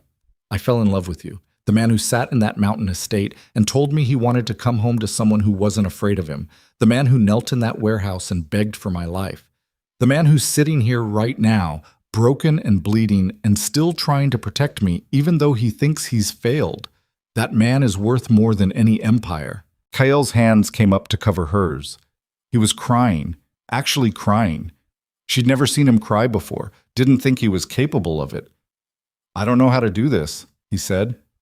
"Neither do I. I've been violent my whole life. It's all I know." "Then we learn something else." "What if I can't?" "Then we fail together. But at least we try." They sat there while the plane carried them away from everything they knew. Away from Seoul and Lucien and Nakamura and the police and the empire that had defined Kael's entire adult life. Away from the past and toward something neither of them could name yet, something that looked like freedom if you squinted hard enough. Something that looked like hope. The pilot's voice crackled over the intercom. "We'll be landing in Bangkok in approximately 4 hours. Weather's clear. Should be smooth sailing." Kael closed his eyes. Evelina rested her head against his knee. Neither of them spoke, and somewhere below, Korea slipped away into the past, taking with it every version of themselves they'd ever been. They landed in Bangkok as the sun was setting. The airport was chaos, crowds and noise and heat that hit like a physical wall. Kael and Evelina moved through customs with their fake passports. The official barely glanced at them, stamped the documents, waved them through. Outside, the city swallowed them whole. They took a taxi to the address Nakamura had provided. It was a small apartment in a neighborhood Evelina didn't know the name of. 3rd floor. 1 bedroom. Basic furniture. Windows overlooking a street market that was already closing for the night. Kael dropped the envelope on the table. Looked around. Said nothing. Evelina opened the envelope. Counted the cash. 50,000 American dollars. More than enough to live on for a while if they were careful. Less than nothing compared to what Kael had lost. "We should rest," she said. "I'm not tired." "Kael, I said I'm not tired." He walked to the window, stood there staring out at the street. His shoulders were rigid, his hands clenched at his sides. Evelina wanted to go to him, wanted to wrap her arms around him and tell him everything would be okay, but she knew it would be a lie. Nothing was okay. Nothing might be okay for a very long time. So she left him alone, found the bedroom, lay down on the narrow bed still wearing her clothes, closed her eyes. Sleep didn't come. She just lay there listening to the sounds of the city and trying not to think about everything they'd left behind. Jack. She woke to shouting. Evelina bolted upright. The room was dark. She'd been asleep for hours without realizing it. The shouting was coming from the living room, Kael's voice, angry, desperate, speaking in Korean. She stumbled out of bed, found him on the phone, pacing the small space like a caged animal. "Don't care what he says, I'm not—" He stopped, listened. His face went pale. "When?" Another pause. "How many?" Longer pause. "And the old man?" Kael closed his eyes, lowered the phone. Stood there in the dark apartment looking like someone had just gut-punched him. "What is it?" Evelina asked. "That was Jae Sung. He made it to shore, got a burner phone, called to tell me—" Kael stopped, swallowed. "Lucien hit the clinic 2 hours after the police raid. He killed everyone inside, the doctors, the nurses, the patients." Another pause. "Your father—" The words didn't register at first. Evelina just stood there, trying to process what he'd said. "Your father, dead, killed by Lucien, gone." She couldn't finish, couldn't breathe. Her father, the man who'd sold her, the man she'd saved anyway, the man she'd stopped loving without realizing she'd ever started, dead. "I'm sorry," Kael said. "Don't be." "Evelina, I said don't be." Her voice came out sharp, too sharp. "He made his choices. He lived with them. He died with them. That's—" She stopped, breathed. "That's just how it is." But her hands were shaking, and her chest felt hollow, and somewhere deep inside where she'd buried all the love she'd once had for the man who raised her, something was breaking apart. Kael crossed to her, pulled her into his arms. She didn't cry, couldn't cry, just stood there letting him hold her while the city noise filtered in through the windows, and somewhere in Seoul, her father's body was being zipped into a bag and loaded into a coroner's van. "We can't go back," Kael said into her hair. "I know." Even for the funeral, even to... I know. I'm sorry. Stop saying that. They stood there holding each other in the dark. Two people who'd lost everything. Two people trying to figure out how to keep breathing when the ground beneath them had turned to quicksand. Finally, Evelina pulled back, looked at Kael. His face was in shadow, but she could see his eyes. Empty. Hollow. The eyes of a man who'd spent his whole life being strong and didn't know how to be anything else. We're going to survive this, she said. Are we? Yes. You sound certain. I have to be. Because if I'm not... Her voice cracked. If I'm not, then what was the point of any of it? Kael touched her face. His hand was warm, solid, real. I love you. I know. Even if I'm nobody now, even if all I have left is $50,000 and a fake passport, and you. Especially because of that. He kissed her, soft and slow and gentle. And for just a moment, Evelina let herself believe that maybe, just maybe, they could build something new from the ashes of everything they'd burned. But deep down, in the part of her that had learned to recognize danger, she knew the truth. Lucien was still alive. Nakamura still wanted his debt paid, and men like that never stopped hunting until they got what they wanted, which meant this wasn't over. It was just beginning. 3 months in Bangkok, and Kael still woke up swinging. Every night, the same nightmare. The warehouse. Lucien's gun pressed against Evelina's temple. The sound it would have made if the trigger had been pulled. He'd wake up gasping, drenched in sweat, reaching for weapons that weren't there anymore. And every night, Evelina would pull him back down, whisper that they were safe, that it was over. But it wasn't over. They both knew it. The apartment had become a cage. 3rd floor walk-up with bars on the windows, and a door that locked from the inside with 3 separate bolts. Kael had installed them himself the second day, along with cameras pointed at the street and an escape route mapped through the back window to the fire escape. Old habits, the kind that kept you alive when the world wanted you dead. Evelina was at the market when the first message came. Kael sat at the small table counting what was left of their money. $32,000. They'd been careful. Rice and vegetables, secondhand clothes, no luxuries. But the money was bleeding out anyway, slow and steady, and he didn't know what they'd do when it ran dry. He couldn't work. Couldn't show his face anywhere someone might recognize it. Couldn't be Kael Draven anymore. His phone buzzed. A burner he'd bought 2 weeks ago. Only 3 people had the number. Evelina, Jae-sung, and Park. The message was from an unknown number. Just 2 words. Found you. Kael's blood went cold. He stood so fast the chair fell backward, crossed to the window, scanned the street. Vendors closing up their stalls. A monk in orange robes. Street kids playing soccer with a deflated ball. Nothing unusual. Nothing that screamed danger. But someone knew. Someone had tracked them here.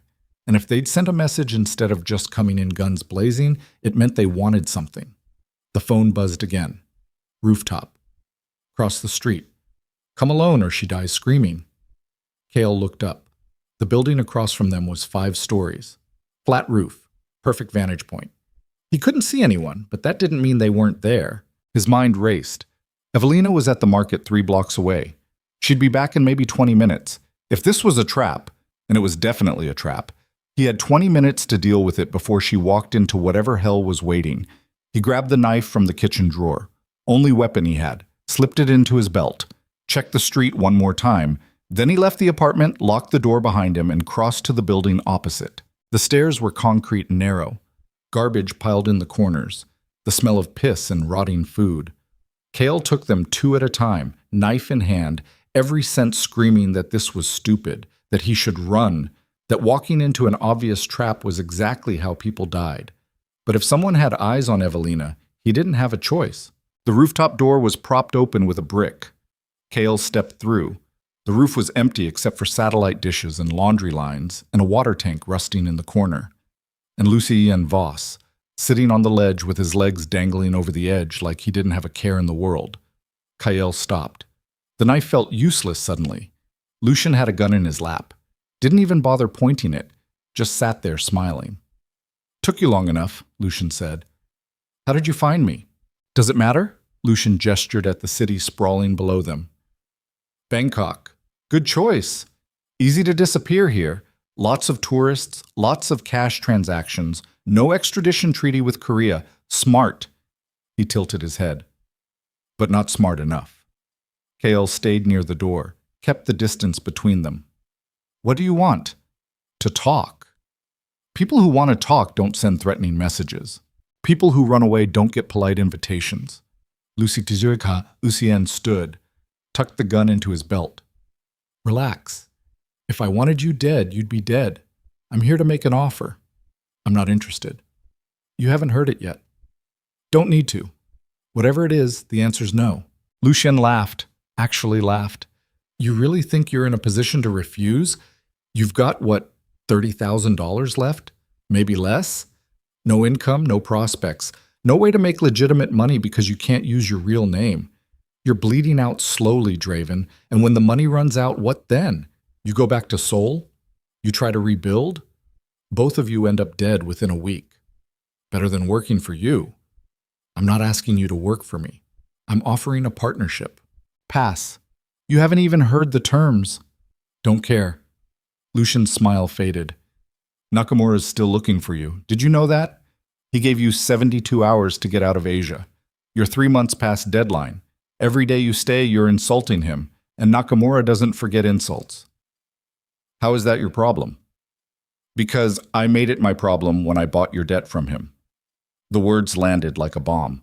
Kael felt the roof tilt under his feet. What? 25 million, plus interest. I paid it off last week, which means you don't owe Nakamura anymore. Lucien's smile returned, sharper this time. You owe me. I don't owe you shit. Actually, you owe me $27 million. And unlike Nakamura, I'm not interested in alternative compensation. I want my money, or I want something worth equivalent value. Which is? Your empire. What's left of it? Kael laughed, bitter and sharp. My empire's gone. Nakamura took everything. Not everything. You still have contacts, routes, knowledge of how things work.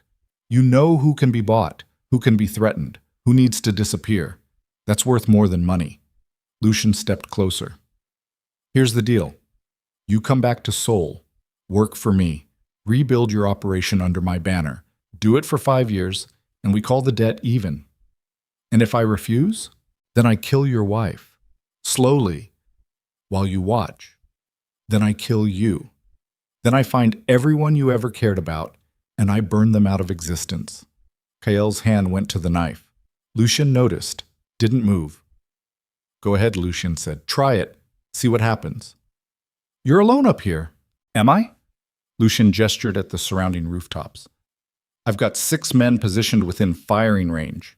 You pull that knife, they put 3 rounds in you before you take 2 steps. You somehow manage to kill me anyway. They put 10 rounds in your wife when she comes home. So really, Draven, the only question is whether you want to die like an idiot or live like a pragmatist. Kael's hand stayed on the knife. His mind raced through scenarios. All of them ended badly. Lucien wasn't bluffing. The calm in his voice, the casual way he stood there. This was a man who'd already won and was just waiting for Kael to accept it. 5 years, Kael said. 5 years. And at the end, the debt's cleared. I walk away clean.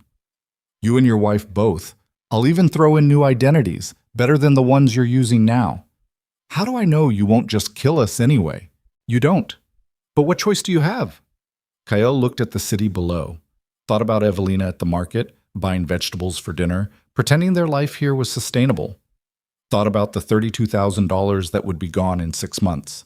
Thought about what would happen when they had nothing left and nowhere to run. I need to talk to her, Kael said. No. She deserves to stay alive. That's what she deserves. And the only way that happens is if you agree to my terms right now. No negotiation, no consultation. You either say yes or I make a phone call and she dies on her way home. Kael's chest felt like it was being crushed. This was the choice. The only choice. 5 years of servitude or Evelina's death. There was no third option. No clever play. No escape. He thought about the warehouse, about kneeling in front of Lucien with a gun to his head, about how he'd been willing to die then. Should have died. Would have, if Nakamura hadn't intervened. But this time dying wasn't on the table. Only living, only surrendering, only becoming exactly what he'd spent 3 months trying not to be. Yes, Kael said. The word tasted like poison. Smart choice. Lucy sees, pulled out his phone, typed something. There's a flight to Seoul tonight. You and your wife will be on it. I'll have someone pick you up at the apartment at 8. Don't try to run. Don't try anything stupid. Just pack your things and get on the plane. And when we land? When you land, you belong to me. Lucian walked past him toward the door, stopped, turned back. Oh, and Draven? Welcome back to the game. Then he was gone. Kael stood on the rooftop alone, staring at the city, trying to figure out how to tell Evelina he'd just sold them both back into the hell they'd spent 3 months escaping. She knew something was wrong the moment she walked in. Kael was packing, methodically stuffing their clothes into the 2 duffel bags they'd brought from Korea. His movements were mechanical, efficient, the way he moved when he was trying not to feel anything. What's happening? Evelina set down the bags of vegetables. We're leaving. Leaving? Why? Because we don't have a choice. She crossed the small apartment, grabbed his arm, made him look at her. His eyes were dead things again. The same emptiness she'd seen in Seoul before everything fell apart. Talk to me, she said. Lucien found us. The name hit her like a fist. She stepped back. How? Does it matter? He's here. He knows where we are. And he's made an offer I can't refuse. What kind of offer? Kael told her. All of it. The debt. The terms. 5 years of servitude or death. He spoke in a monotone like he was reciting a grocery list, and Evelina felt her chest tighten with every word. No, she said when he finished. It's not up for debate. Yes, it is. We run right now. We take the money and we disappear somewhere he can't find us. He'll find us. He found us here. He'll find us anywhere. Then we fight. With what? A kitchen knife? We don't have weapons, don't have men, don't have anything except $32,000 and fake passports. Then we die fighting, but we don't go back to that. Kael stopped packing, looked at her, really looked at her. I'm not letting you die for my pride. It's not about pride. It's about refusing to be owned. We're already owned by the debt, by Nakamura, by Lucien. We've been owned since the moment your father sold you to clear his gambling debts. The only difference is now I'm choosing who owns us. That's not a choice. That's surrender. It's survival. It's giving up. It's keeping you alive. His voice cracked across the apartment like a whip. I don't care what happens to me. I don't care if I spend the rest of my life being Lucien's attack dog, but I will not watch you die because I was too stubborn to accept the only option we have. Evelina felt tears burn her eyes. You're asking me to watch you destroy yourself. I'm asking you to trust me. I do trust you, but I don't trust him. Kael, he's going to use you until there's nothing left, and then he's going to kill us anyway. You know that. Maybe. But 5 years is better than 5 minutes. 5 years is time. Time to plan. Time to find a way out. Time to... He stopped, looked away. Time for me to figure out how to save you. I don't need saving. Yes, you do, because I dragged you into this. I married you for a debt. I pulled you into my world. And now the only way to get you out is to go back in. She wanted to argue, wanted to tell him he was wrong. But she looked at his face and saw the determination there, the grim acceptance, and she realized he'd already made the decision. Had probably made it the moment Lucien laid out the terms. This was Kael doing what he did best, choosing violence, choosing control, choosing to be the monster if it meant she got to stay human. I hate this, she whispered. So do I. I hate him for doing this to us. Get in line. She crossed to him, wrapped her arms around his waist, pressed her face against his chest. He held her tight enough to hurt. 5 years, she said. 5 years. And then we're done. We walk away, and we never look back. I promise. It was a lie. They both knew it. But sometimes lies were all you had.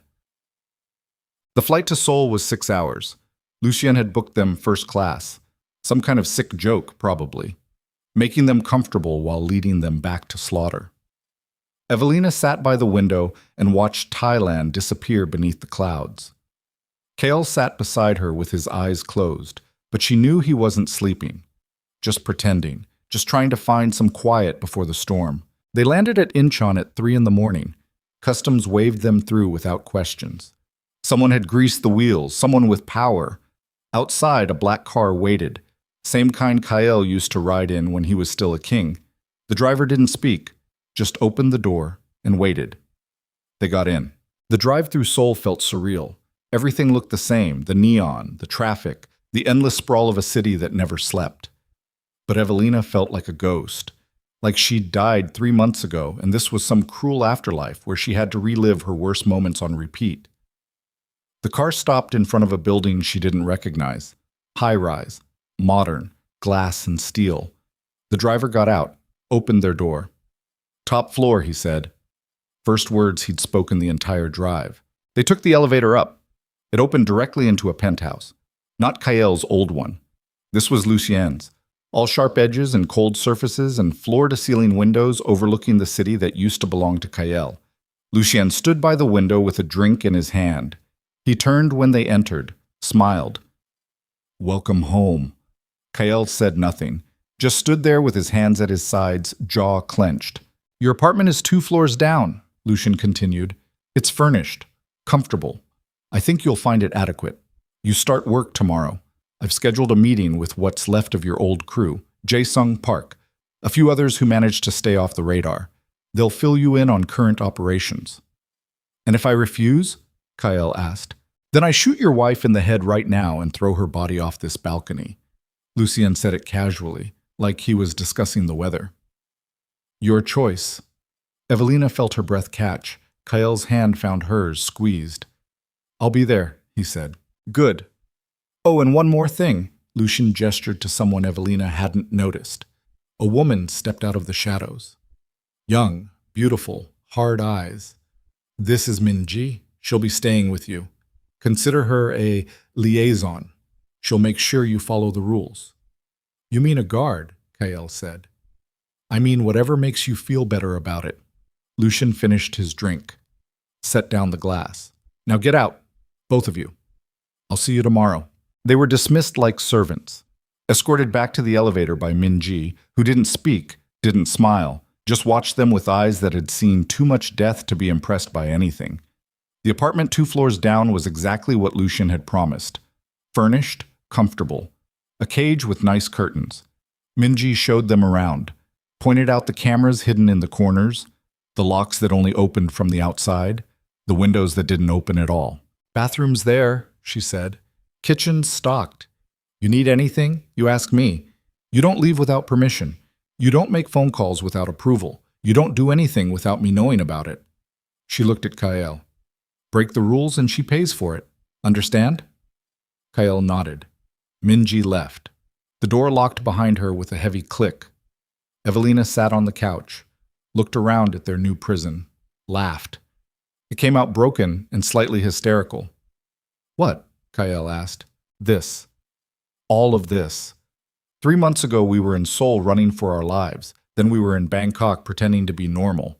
Now we're back in Seoul in a cage." She looked at him. "What's next? What do we do when 5 years is up and he decides he's not done with us yet?" "We deal with it then." "That's not a plan." "It's all I have." She stood, crossed to him, took his face in her hands. "We can't live like this. We don't have to live like this forever. Just long enough." "Long enough for what?" "To find his weakness. Everyone has one, even Lucien." "And what if he doesn't?" "Then I'll create one." The way he said it made her blood run cold. She'd heard that tone before, right before Kael did something that couldn't be undone. "Promise me something," she said. "What?" "Promise me you won't lose yourself doing this. Promise me that when we get out, if we get out, you'll still be you." Kael was quiet for a long moment. Then he said, "I can't promise that." "Kael, I can promise I'll try, but I can't promise I'll succeed. This," he gestured at the apartment, the city beyond the windows, the life they'd been forced back into. "This is going to change me. It already has. And I don't know if there's a version of me on the other side that's worth saving. There is. I've seen him. You saw him in Bangkok For 3 months. That's not enough time to erase 15 years of violence. Then I'll spend the next 5 years reminding you. He pulled her close, kissed the top of her head. I don't deserve you. Too bad. You're stuck with me. They stood there holding each other while Seoul glittered outside, and somewhere in the building, Minji watched them through hidden cameras and reported back to Lucien that his newest assets were secured. The meeting was in a warehouse. Different one from before. This one was cleaner, better lit, a legitimate front for illegitimate work. Kael walked in with Minji 3 steps behind him, her presence a constant reminder that he wasn't in charge anymore. Jae-sung was there. Park. 3 others Kael recognized from his old crew. They looked thinner, tired, like the last 3 months had aged them years. Boss, Jae-sung said when he saw Kael. Don't call me that. What should we call you? Nothing. I'm not your boss anymore. I work for Lucien now, same as you. The words tasted like ash.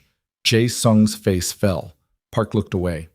Lucien entered from a side office. 2 men flanked him, bodyguards. He didn't need them. This was just theater, a reminder of who held the power now. Gentlemen, Lucien said, let's talk business. He laid out the operation. Territory that used to belong to Kael, now carved up and redistributed. Shipping routes that ran through the port, drug distribution networks, protection rackets, money laundering, all of it. The entire empire Kael had built, now running under Lucien's control. Your job, Lucien said to Kael, is to make it run smoother. You know these people. You know how they think. You know what they'll accept and what they'll fight. I want you to reach out to your old contacts. Convince them that working with me is better than working against me. And if they refuse, then you make them examples. You want me to kill my own people. I want you to do your job. How you do it is up to you. Lucien leaned back in his chair. But let's be clear. If you fail, if territories fall apart, if money stops flowing, it comes out of your debt. Instead of 5 years, it becomes 10 or 20, or however long it takes for you to make me whole. Kael felt his jaw tighten. You said 5 years. I said 5 years if you do the work. But if you half-ass it, if you sabotage me, if you try to play games, the timeline extends. Simple as that. It was a trap. A rigged game where the rules changed whenever Lucien felt like it. Kael could work himself to death, and Lucien would just keep moving the finish line. But he didn't have a choice. Not with Evelina 2 floors above him in that apartment. Not with Minji watching his every move. Not with Lucien holding all the cards. When do I start? Kael asked. Now. Lucien slid a piece of paper across the table. These are your first targets, 3 of your old lieutenants who've been running independent operations. They don't know I own you yet. Reach out, bring them back into the fold, or eliminate them. Your choice. Kael looked at the names, recognized all 3. Good men, loyal men, men who'd bled for him. How long do I have? 2 weeks. That's not enough time. Then work faster. The meeting ended. Lucien left first. His bodyguards followed. Jae-sung approached Kael carefully, like he was approaching a wounded animal. Boss, what do you need from us? I told you not to call me that. You're still the boss to me, to all of us. Kael looked at the men gathered in the warehouse, saw the same exhaustion in all their faces, the same desperation. They'd been waiting for him to come back and fix everything, to be the king they remembered. But he wasn't a king anymore, just a servant wearing his old face. Set up meetings, Kael said. 1 at a time. Neutral ground. Tell them I want to talk. Don't mention Lucien. And when they ask what happened to you, tell them the truth, that I'm not in charge anymore, that things have changed, that they need to adapt or die. Jae-sung nodded slowly. And if they choose die? Kael looked at the names on the paper. 3 men who'd trusted him, who'd believed in him, who were about to learn that loyalty was a luxury no one could afford anymore. Then we give them what they choose, Kael said. The first meeting was with a man named Kim, mid-40s, ran protection rackets in Gangnam, hard but fair. The kind of man who kept his word even when it cost him. They met in a bar, small place, cash only, no cameras. Kim was already there when Kael arrived, sitting in a back booth with a beer he hadn't touched. "Draven," Kim said when Kael slid into the seat across from him. "Heard you were dead." "Close enough? Heard you ran. Heard Lucian took over. Heard a lot of things. Most of them probably bullshit." "Most of them are true." Kim's expression didn't change. "So what are you doing here?" "Lucian wants to consolidate operations. He wants you to fold your territory into his network. And if I say no, then he makes you disappear.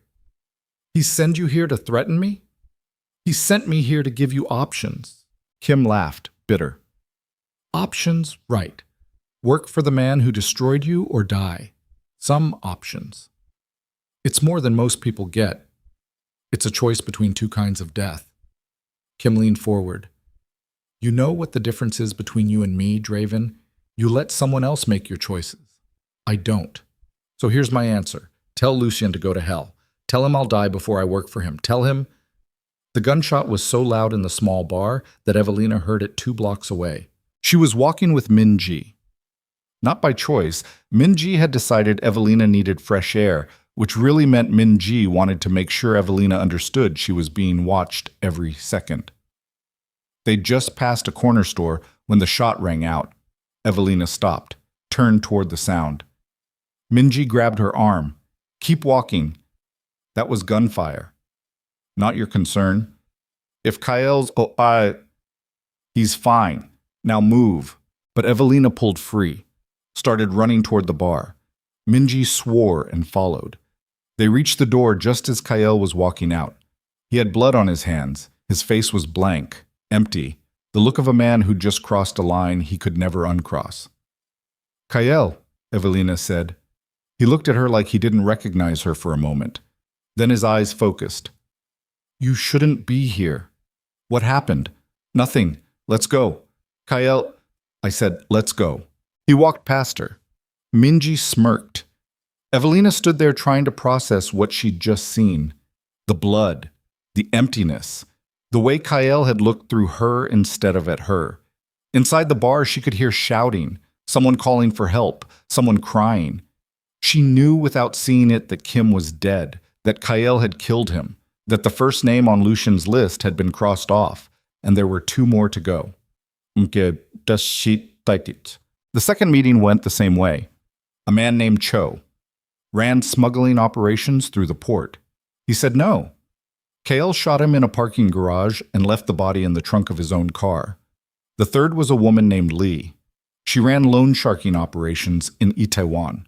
Smart, ruthless, the kind of woman who'd clawed her way up from nothing and wasn't about to kneel for anyone. She agreed to meet at a restaurant, public, crowded.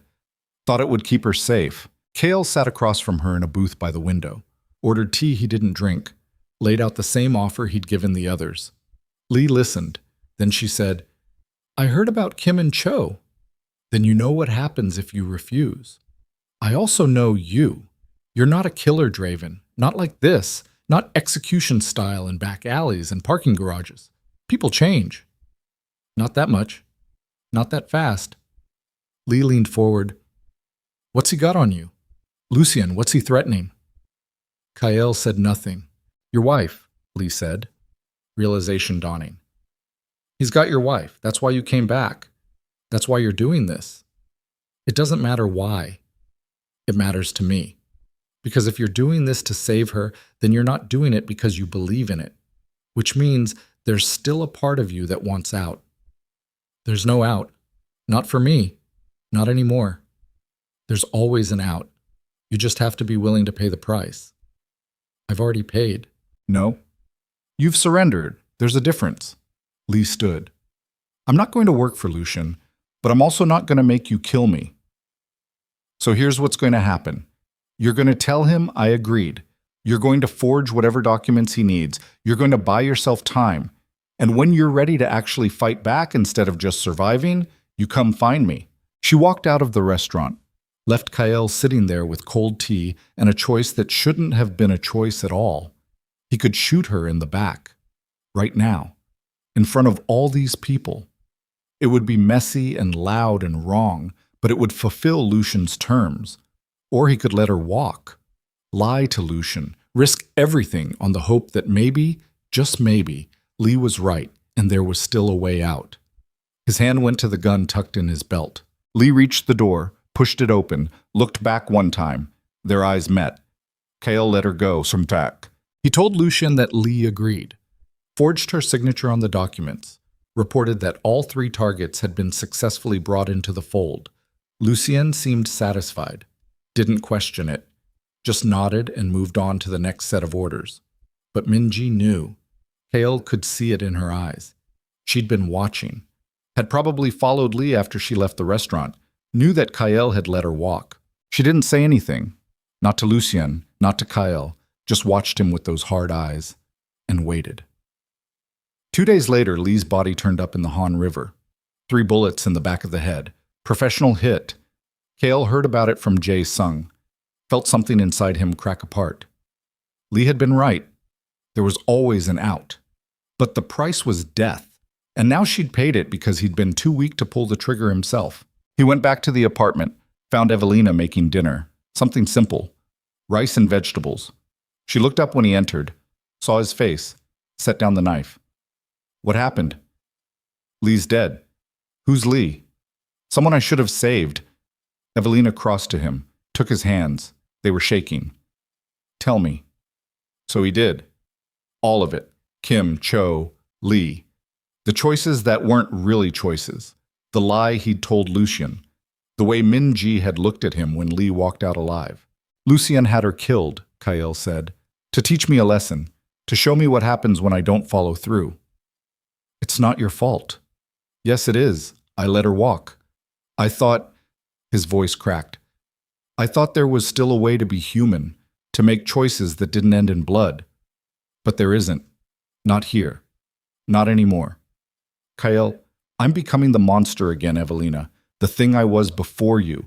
The thing that kills without thinking. And I don't know how to stop it. She pulled him close. Let him break apart against her. Let him shake and curse. And cry in a way he hadn't let himself cry since they'd left Seoul the first time. We'll find a way out, she whispered. I promise. There is no way out. Lucian owns us. For 5 years. Maybe longer. Maybe forever. Then we make him bleed for it. Kael pulled back, looked at her. What? You heard me? We make him bleed. We play his game. We do what he wants. But we also start looking for weaknesses. For leverage. For anything we can use against him. That's suicide. So is giving up. She took his face in her hands. You taught me how to survive in your world.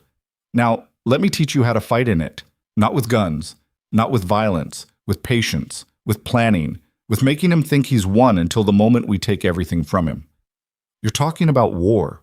I'm talking about survival. Real survival. Not this slow death where you kill pieces of yourself every day to keep us alive. I'm talking about fighting back. Kael stared at her. Saw something in her eyes he hadn't seen before. Something hard and determined and absolutely terrifying. His wife. The woman he'd married to clear a debt. The woman who'd been nothing but kind and soft and human. She wasn't soft anymore. What do you need from me? He asked. I need you to trust me. I need you to stop taking all this on yourself. And I need you to remember that we're stronger together than we are apart. And then? And then we burn his empire to the ground. Yet, they started small. Information gathering.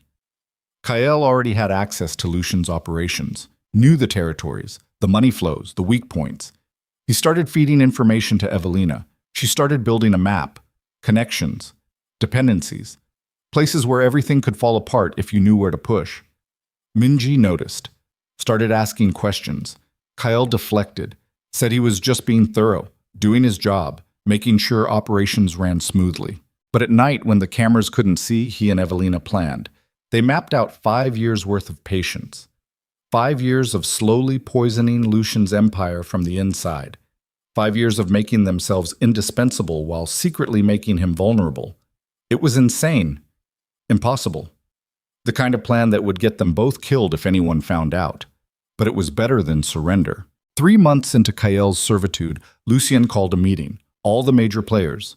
Territory bosses, smugglers, enforcers. Everyone who mattered. He wanted to show off his empire, wanted them all to see how completely he'd crushed the man who used to own Seoul. The meeting was in a hotel ballroom, expensive, legitimate, the kind of place where businessmen made deals and politicians took bribes. Kael stood at Lucian's side like a trained dog, watched the people he used to command avoid his eyes. Lucian was in the middle of a speech about expansion and opportunity when the doors burst open. Armed men poured in. At least 20, wearing black tactical gear, moving with military precision, not police, not Lucian's people, Nakamura's. The old man walked in last, flanked by bodyguards. He looked at the room full of frozen criminals and smiled. "Good evening, gentlemen," Nakamura said in perfect English. "I believe someone here owes me money." He was looking directly at Lucian.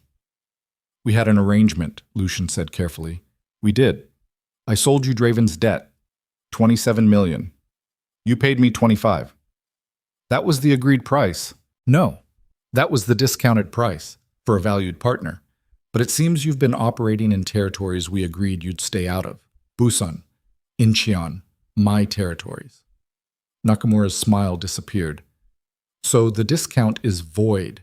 You owe me 2 million, plus interest, plus penalties for breach of contract." "How much?" 5 million. Total." Lucian's jaw clenched. "I don't have that kind of liquid capital right now." "Then you have a problem." Nakamura looked around the room. His eyes landed on Kael. "Unless you have something else of value." And Kael understood. This was the moment, the point where everything either fell apart or fell into place, where Nakamura's trap closed or opened depending on what happened next. Lucien was calculating, trying to figure out if 5 million was worth starting a war with the Yakuza, trying to decide if Kael was worth more alive than dead. "I'll pay," Lucian said finally. "Excellent. You have 72 hours. That's not enough time." "It's all the time you have." Nakamura gestured to his men. They began filing out. "Oh, and Mr. Voss, if you default, I won't kill you. I'll just take back what I sold you, along with interest." He was looking at Kael again when he said it. The room cleared. Lucien's people waited for orders. He stood there, face tight with rage, trying to figure out how he'd been outmaneuvered. Then he turned to Kael. "This is your fault." "How is this my fault?" "You. Your debt. Your empire. All of it. I never should have bought you from him." "Then sell me back." The words came out before Kael could stop them. Lucian's eyes narrowed. "What?" "Sell me back to Nakamura, discharge the debt, walk away clean." "And lose my leverage over you?" "You don't have leverage anymore. You have a liability. I'm costing you 5 million. Get rid of me and the problem goes away." Lucien was quiet for a long moment. Then he said, "And your wife?" "She stays with me. Non-negotiable." "I could just kill you both." "You could. But then Nakamura still wants his money, and you've lost your best strategist. And the territories I've been stabilizing start falling apart. So really, you'd be trading a short-term problem for a long-term disaster." It was a gamble, a huge one. Banking on Lucian's pragmatism outweighing his pride, banking on him seeing the logic instead of just the insult. Lucian stared at him. Kael held his ground. Finally, Lucian said, "Get out." "What?" "Get out of my sight.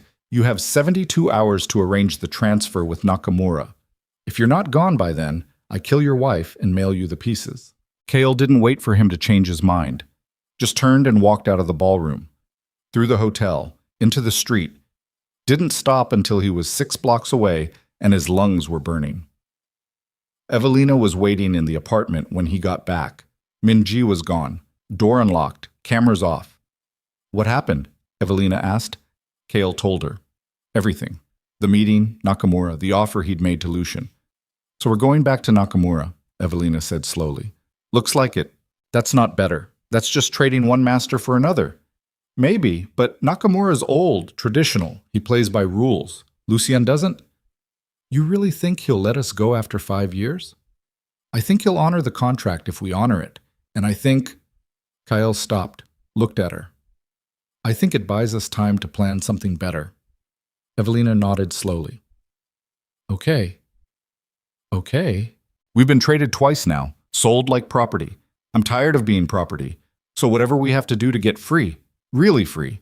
I'm in. Even if it means 5 more years? Even if it means 10, as long as we're working toward an ending that's ours. Kael pulled her close, kissed the top of her head. I love you. I love you too. Now let's go make a deal with the devil we know. The meeting with Nakamura happened in a tea house. Traditional. Quiet.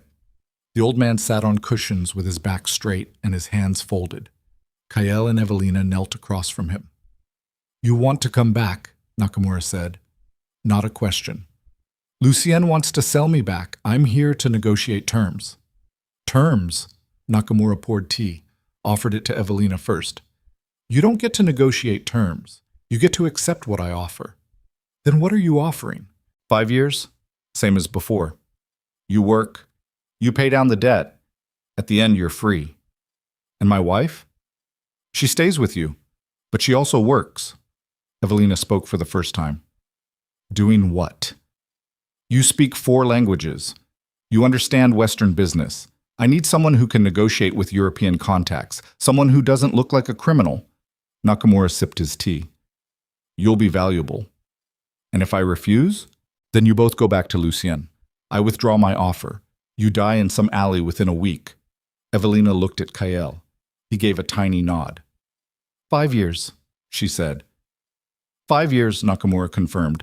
You start tomorrow. They left the tea house as the sun was setting. Seoul stretched out around them, golden and cold and utterly indifferent to their fate. We're back where we started, Evelina said. Not quite. This time we know what we're doing. Do we? Kael stopped, turned to face her, took both her hands. Listen to me. 5 years. We work. We plan. We find every weakness in Nakamura's operation, and when the time comes, we don't just walk away. We take everything, his money, his contacts, his empire, and we burn the rest so no one can ever own us again. That's not freedom. That's revenge. Maybe they're the same thing. Evelina looked at him. Really looked at him.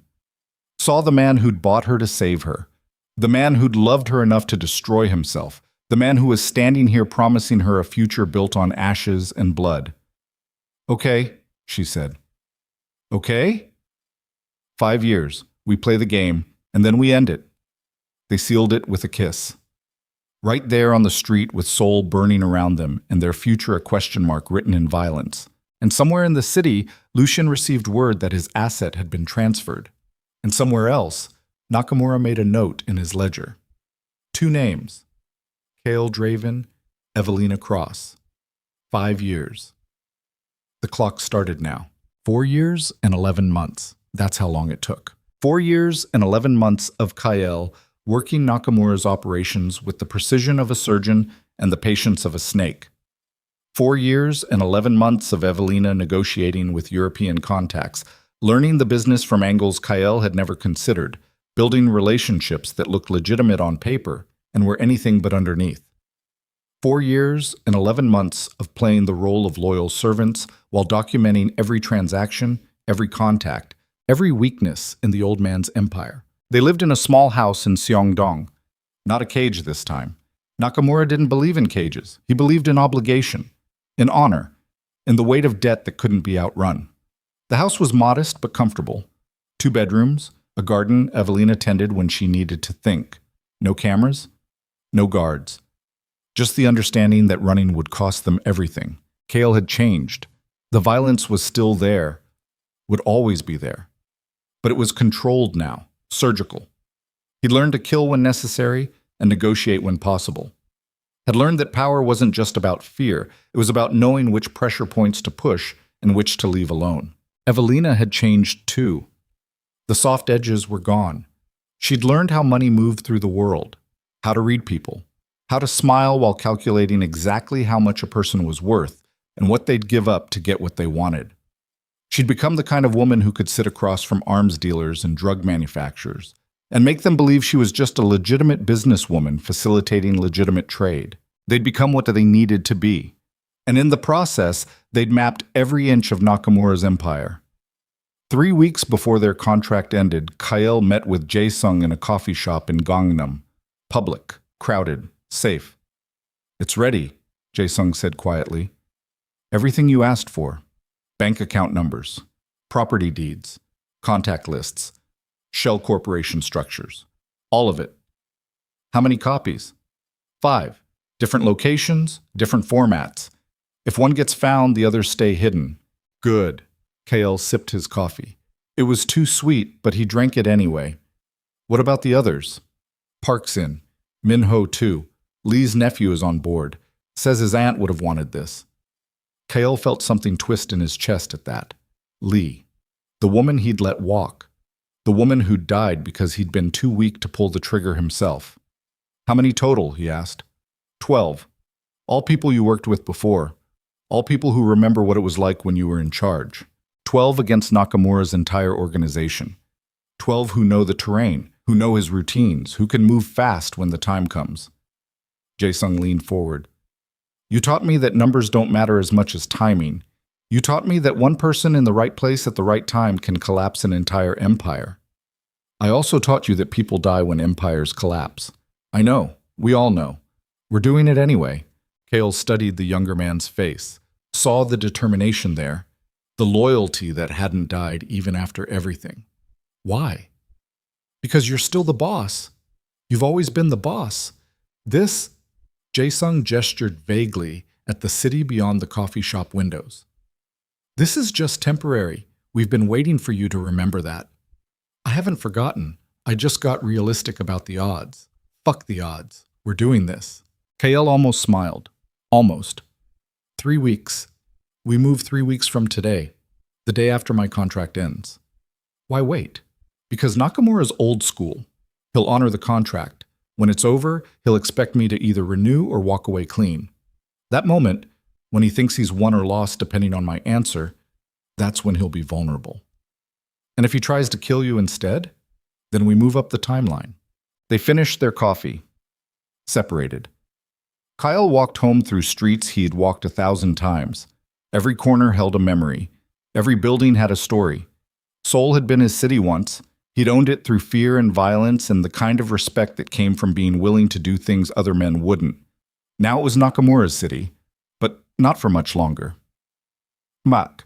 Evelina was in the garden when he got home. She'd planted vegetables, cherry tomatoes, peppers, herbs that smelled like summer. She was on her knees in the dirt, hands covered in soil, and for a moment Kael just watched her. This woman who'd been sold to save a debt, who'd married a monster, who'd survived hell and come out the other side sharper than any blade. It's done, he said. She looked up, brushed hair from her face with the back of her hand, leaving a streak of dirt across her cheek. When? 3 weeks. That's cutting it close. That's the point. She stood, wiped her hands on her jeans. What do you need from me? I need you to not be here when it happens.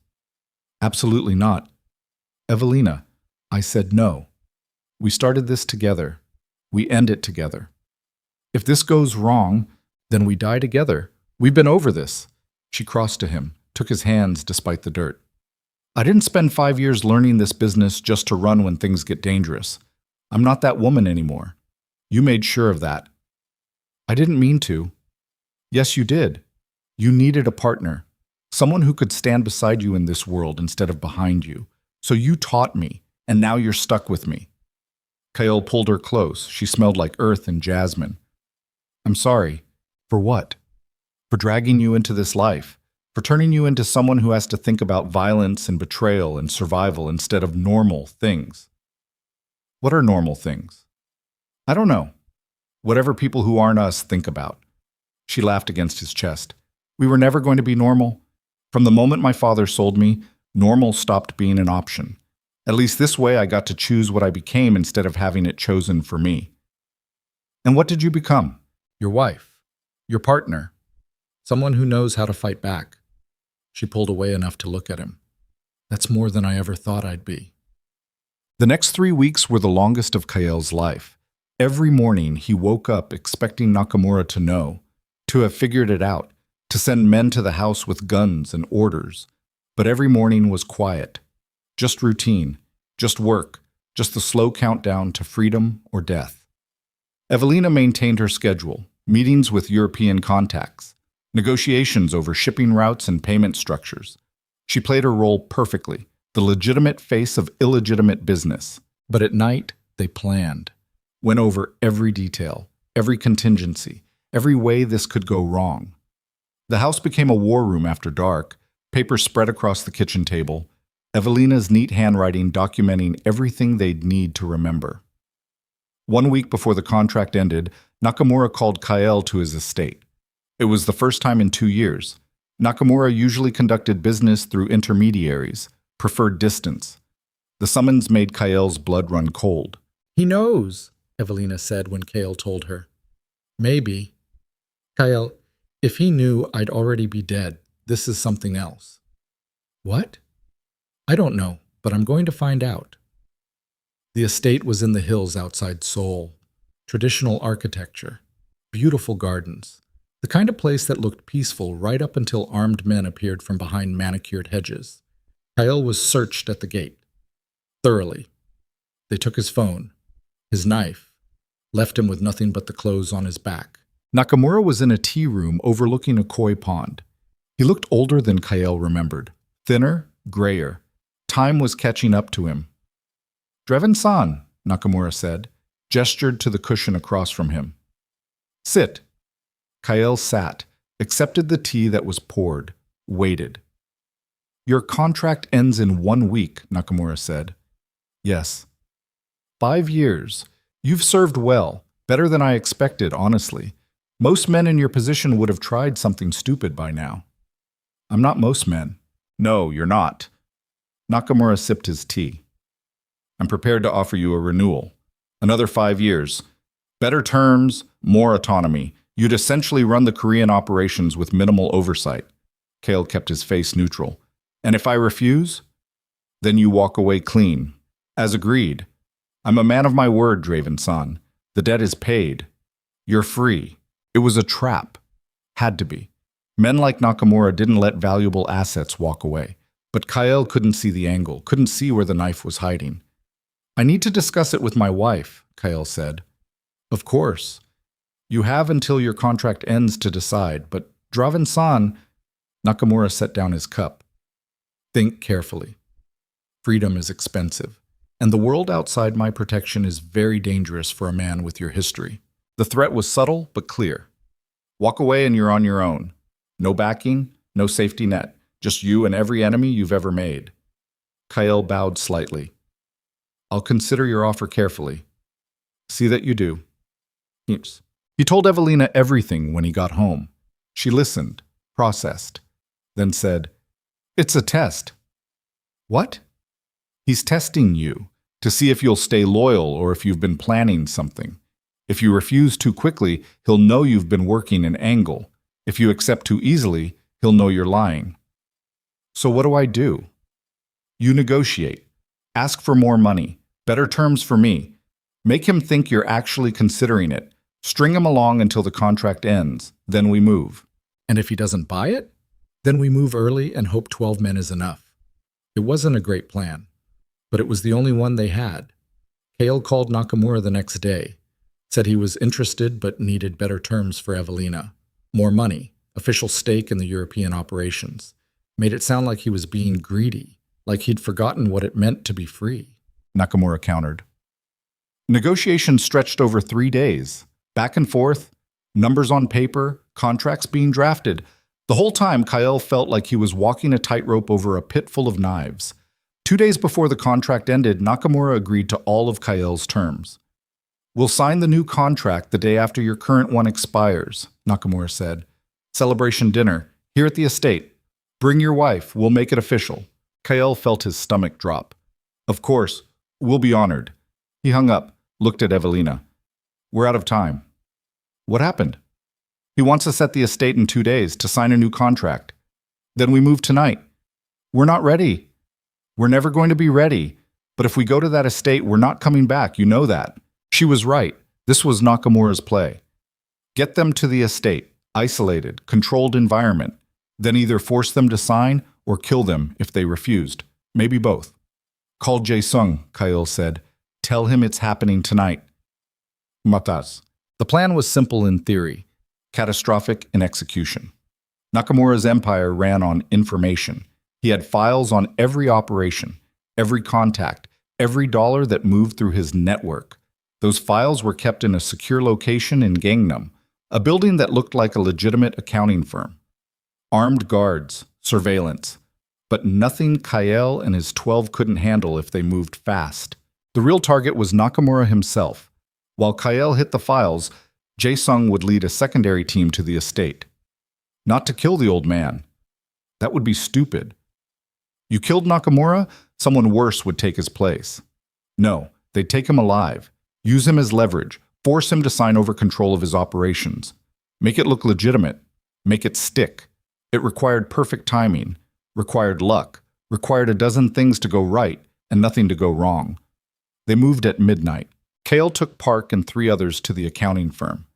They cut power to the block, went in through a maintenance entrance, moved through the building like ghosts, found the file room on the 3rd floor. 2 guards. Kael killed them both. Quick, quiet. The way he'd been taught 15 years ago. The files were exactly where intelligence said they'd be. Kael grabbed everything. Hard drives, paper documents, USB drives, stuffed them into bags while Park kept watch. They were halfway out when the alarm went off. Someone had found the guards, or noticed the power cut, or just gotten lucky. Didn't matter. The building lit up with red emergency lights. Kael heard shouting, footsteps pounding upstairs. "Go!" he shouted. They ran, made it to the maintenance exit, found 6 armed men waiting. Kael shot 2 before they could return fire. Park got another. The rest scattered. Kael and his team burst into the alley. Gunfire erupted behind them. They returned fire while running, made it to the cars, threw the bags in, peeled out. Behind them, more of Nakamura's men were mobilizing. This was supposed to be quiet, surgical. Now it was loud and messy, and the old man would know within minutes that he'd been hit. Kael's phone rang. Jae-sung. "Talk to me," Kael said. "We've got a problem." "How bad?" "Nakamura's not at the estate. He left an hour ago. No one knows where." Kael's blood went cold. "Find him." "We're trying, but boss, if he's in the wind, then we're dead. Keep looking." He hung up, looked at Park. "Get me to the house. Now." The drive took 15 minutes that felt like hours. Kael's mind raced. Nakamura had known. Somehow he'd known. Which meant this whole thing was a trap. Which meant Evelina was alone at the house with no protection and Nakamura's men probably already on the way. They pulled up to the house. Lights were on. Door was open. Kael was out of the car before it fully stopped, gun in hand, moving fast. "Evelina!" No answer. He went through the house room by room. Kitchen empty. Living room empty. Bedroom empty. Garden. She was in the garden, on her knees in the dirt where she'd been planting tomatoes, hands zip-tied behind her back, blood running down her face from a cut above her eye. And standing behind her with a gun pressed to the base of her skull was Min-ji. "Hello, Draven," Min-ji said. Kael raised his gun. "Let her go." "Can't do that. Nakamura wants to talk to you." "Where is he?" "Safe, where you can't touch him." "But he sent me with a message. You have 1 hour to bring him everything you stole tonight. The files, the drives, all of it.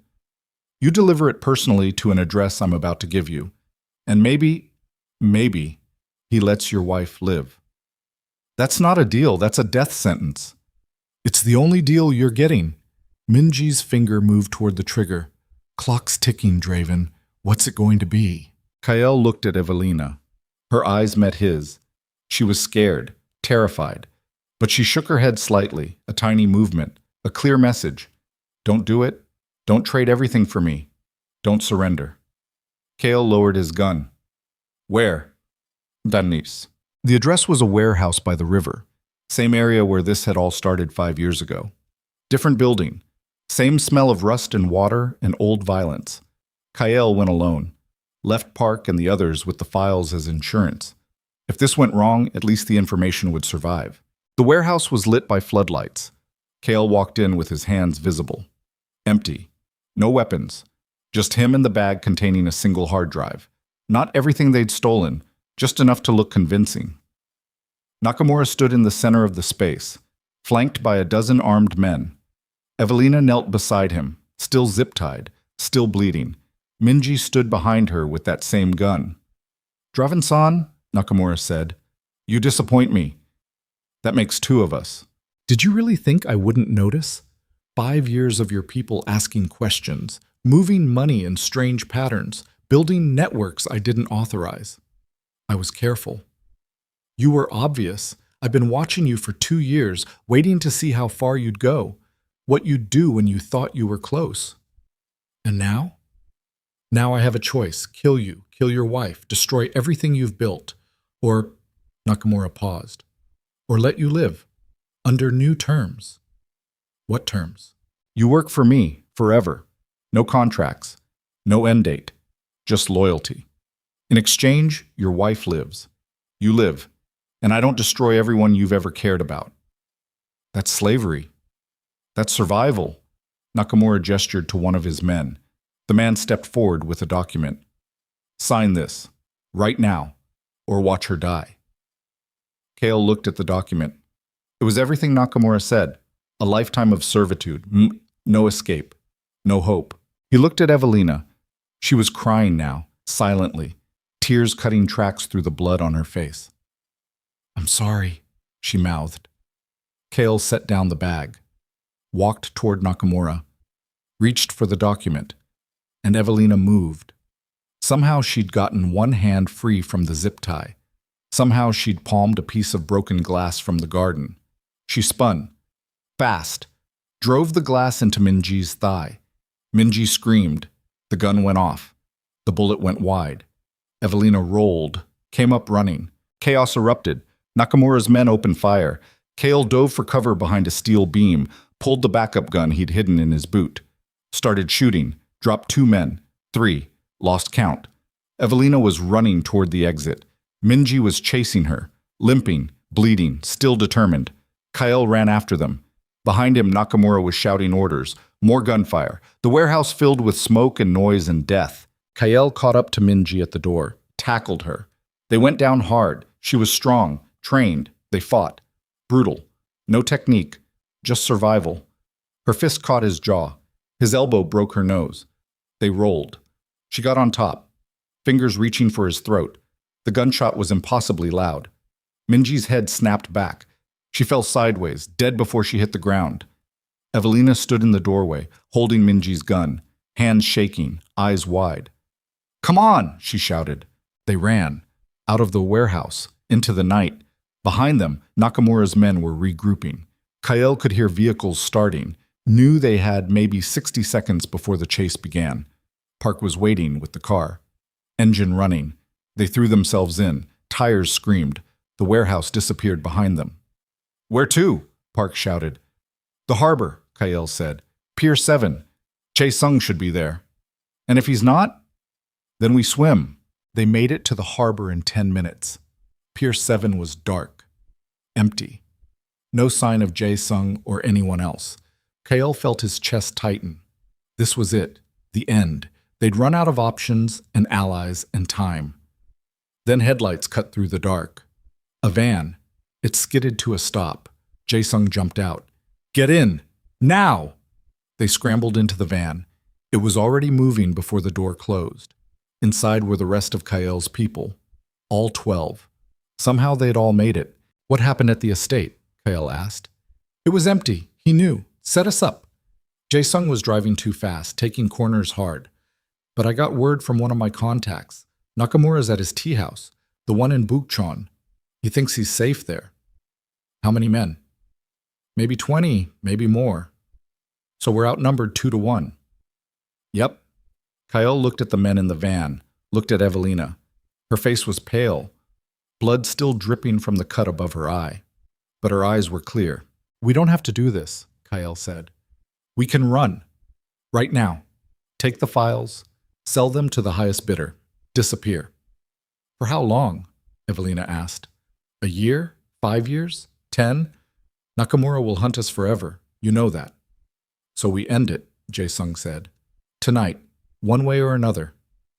A lot of us are going to die. We know. We're doing it anyway. Kael closed his eyes, breathed. When he opened them again, his hands were steady. All right, he said. Let's finish this. But man. The tea house was beautiful even at 3 in the morning. Traditional wooden structure, paper screens, garden with a small bridge over a stream. Kael and his people approached from 3 sides. Slow, quiet. Jae-sung took 4 men around back. Park took 3 to the east entrance. Kael took the rest through the front. Evelina stayed with him. He tried to make her wait in the van. She'd refused. They reached the door. Kael tested it. Unlocked. He looked at his people, nodded once. They moved inside. The tea house was lit by paper lanterns, cast everything in soft orange, made the shadows deeper. Kael moved through the first room. Empty. Second room. Empty. He could hear voices. Nakamura, giving orders. Calm. Unconcerned. They reached the main room. Nakamura sat at a low table. Tea in front of him. 5 men flanking him. More in the hallway. More in the garden. 20 wasn't an exaggeration. Kael stepped into the doorway. Nakamura looked up. Didn't seem surprised.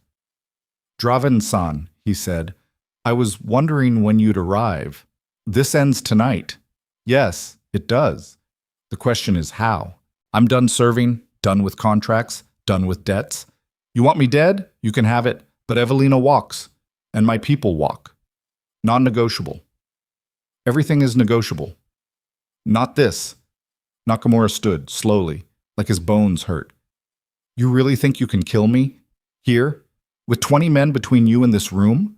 I don't have to kill you. I just have to make you bleed long enough that everyone watching realizes you're mortal, that your empire can be taken, that the fear you've built for 40 years can die in one night. And then what? You take over? Become me? No. Then I walk away, and I never look back. Nakamura studied him. Long moment. Then he smiled. You've changed. So have you. I've gotten old. Old men make mistakes, like underestimating desperate fools. Nakamura reached inside his jacket. Kael's gun came up, but the old man just pulled out a folded paper, set it on the table. Your contract, signed, marked, paid in full. Date is 2 days early, but I'm willing to overlook that. Kael didn't move. What's the catch? No catch. You've won. Not the way you expected. Not with violence. But you've won nonetheless. You've proven you can survive in this world, can adapt, can think. That's worth more to me than 5 more years of servitude from someone who'll sabotage me the first chance they get. You're just letting us go. I'm recognizing reality. You'll never stop fighting. Neither will she. Nakamura looked at Evelina. She stabbed Minji with broken glass, killed her with her own gun. That's not someone who surrenders. That's someone who'll burn my empire down from the inside if I try to keep her. So that's it? We walk? You walk.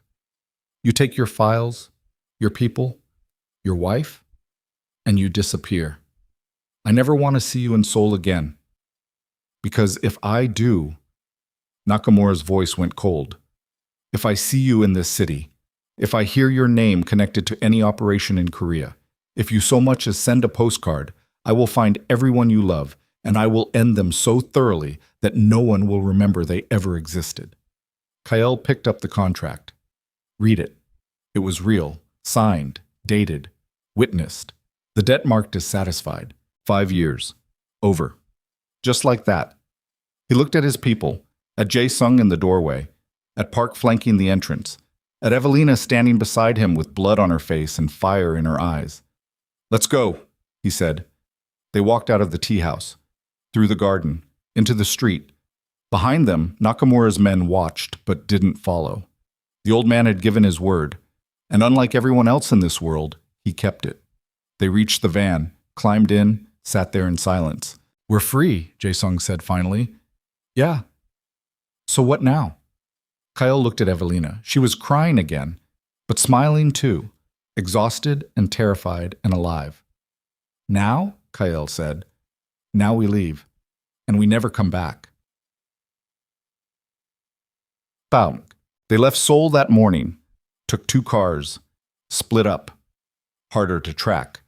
Kael and Evelina drove south, didn't stop until they hit Busan, caught a ferry to Japan, then a flight to Thailand, then another flight to somewhere they'd never been, somewhere no one would think to look. They ended up in a small coastal town in Vietnam, the kind of place where tourists came for beaches and cheap beer and left without remembering the names. Kael rented a house, small, right on the water, used cash from the files they'd stolen. Nakamura's money. Payment for 5 years of servitude. Evelina's father's ashes arrived 2 months later. Jae-sung had handled it, collected them from whatever unmarked grave Lucien had left him in, shipped them across borders with fake documentation. They spread the ashes in the ocean at sunset. Evelina didn't cry, just watched the gray dust disappear into the waves and said, "I forgive you. I don't know if you deserved it, but I forgive you anyway." Kael held her hand, said nothing. There was nothing to say. The months that followed were strange, too quiet.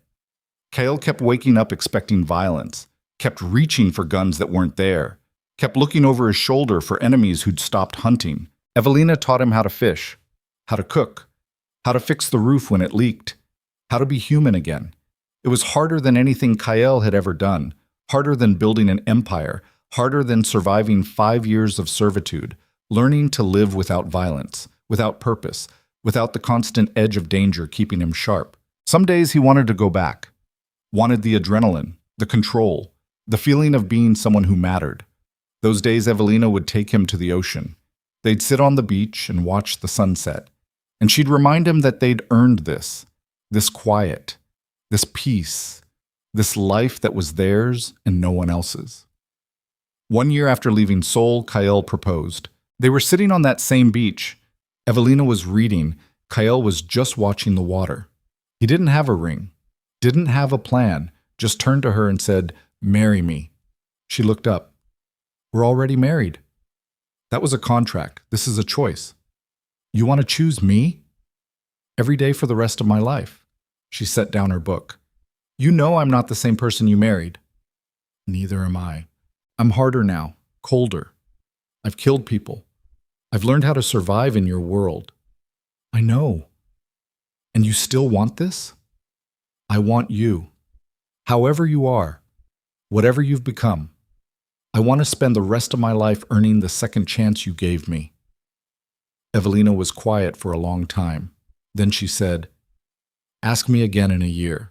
If we make it that long without killing each other or going back to that life, if we can actually build something real here, then ask me again and I'll say yes." That's not a no. It's not a yes either. It's wait and see. It's prove that we can be more than survivors. Prove that we can be happy. So Kael waited. And 1 year later, he asked again. They were in the same spot, same beach, same sunset. This time he had a ring. Nothing fancy. Simple gold band from a jeweler in town. He got on one knee in the sand and said, "Will you marry me?" Evelina looked at the ring, looked at him. "Are you happy?" "What? Are you happy?" "Here, with this life, with me." Kael thought about it, really thought about it. A year ago he would have said no, would have said he needed more, needed purpose, needed to be someone. But sitting there on that beach with sand under his knees and the woman he loved looking at him like he was the only thing that mattered in the world. "Yeah," he said, "I'm happy." "Then yes." "Yes?" "Yes, I'll marry you. Again. For real this time."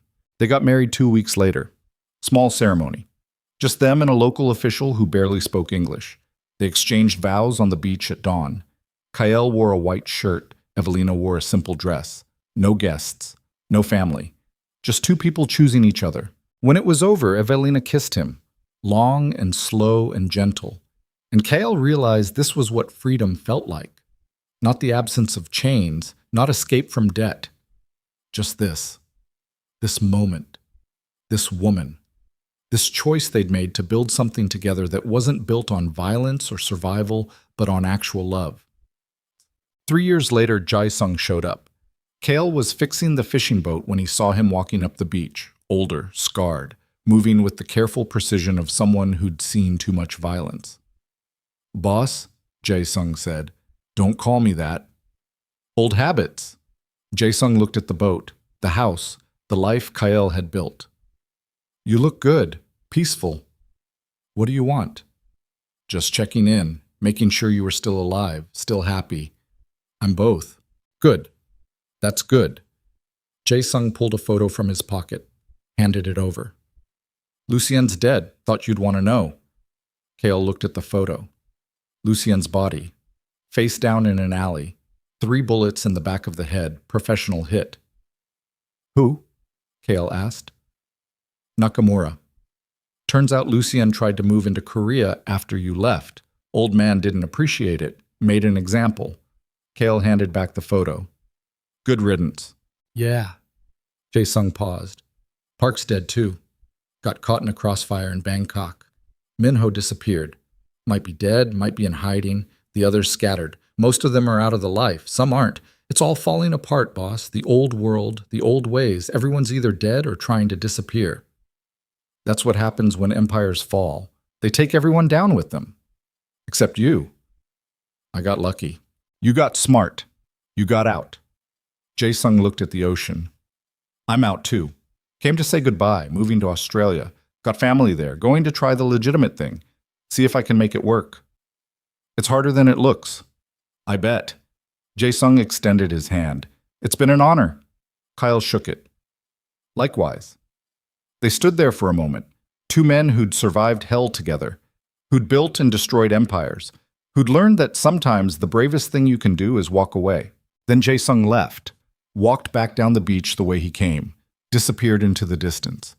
Kael watched him go, felt a chapter of his life close, felt the past finally releasing its grip. Evelina came out of the house she'd been watching from the window. Who was that? Jae-sung. He okay? He's out, moving to Australia. Good for him. She stood beside Kael, looked at the ocean. You miss it? Sometimes.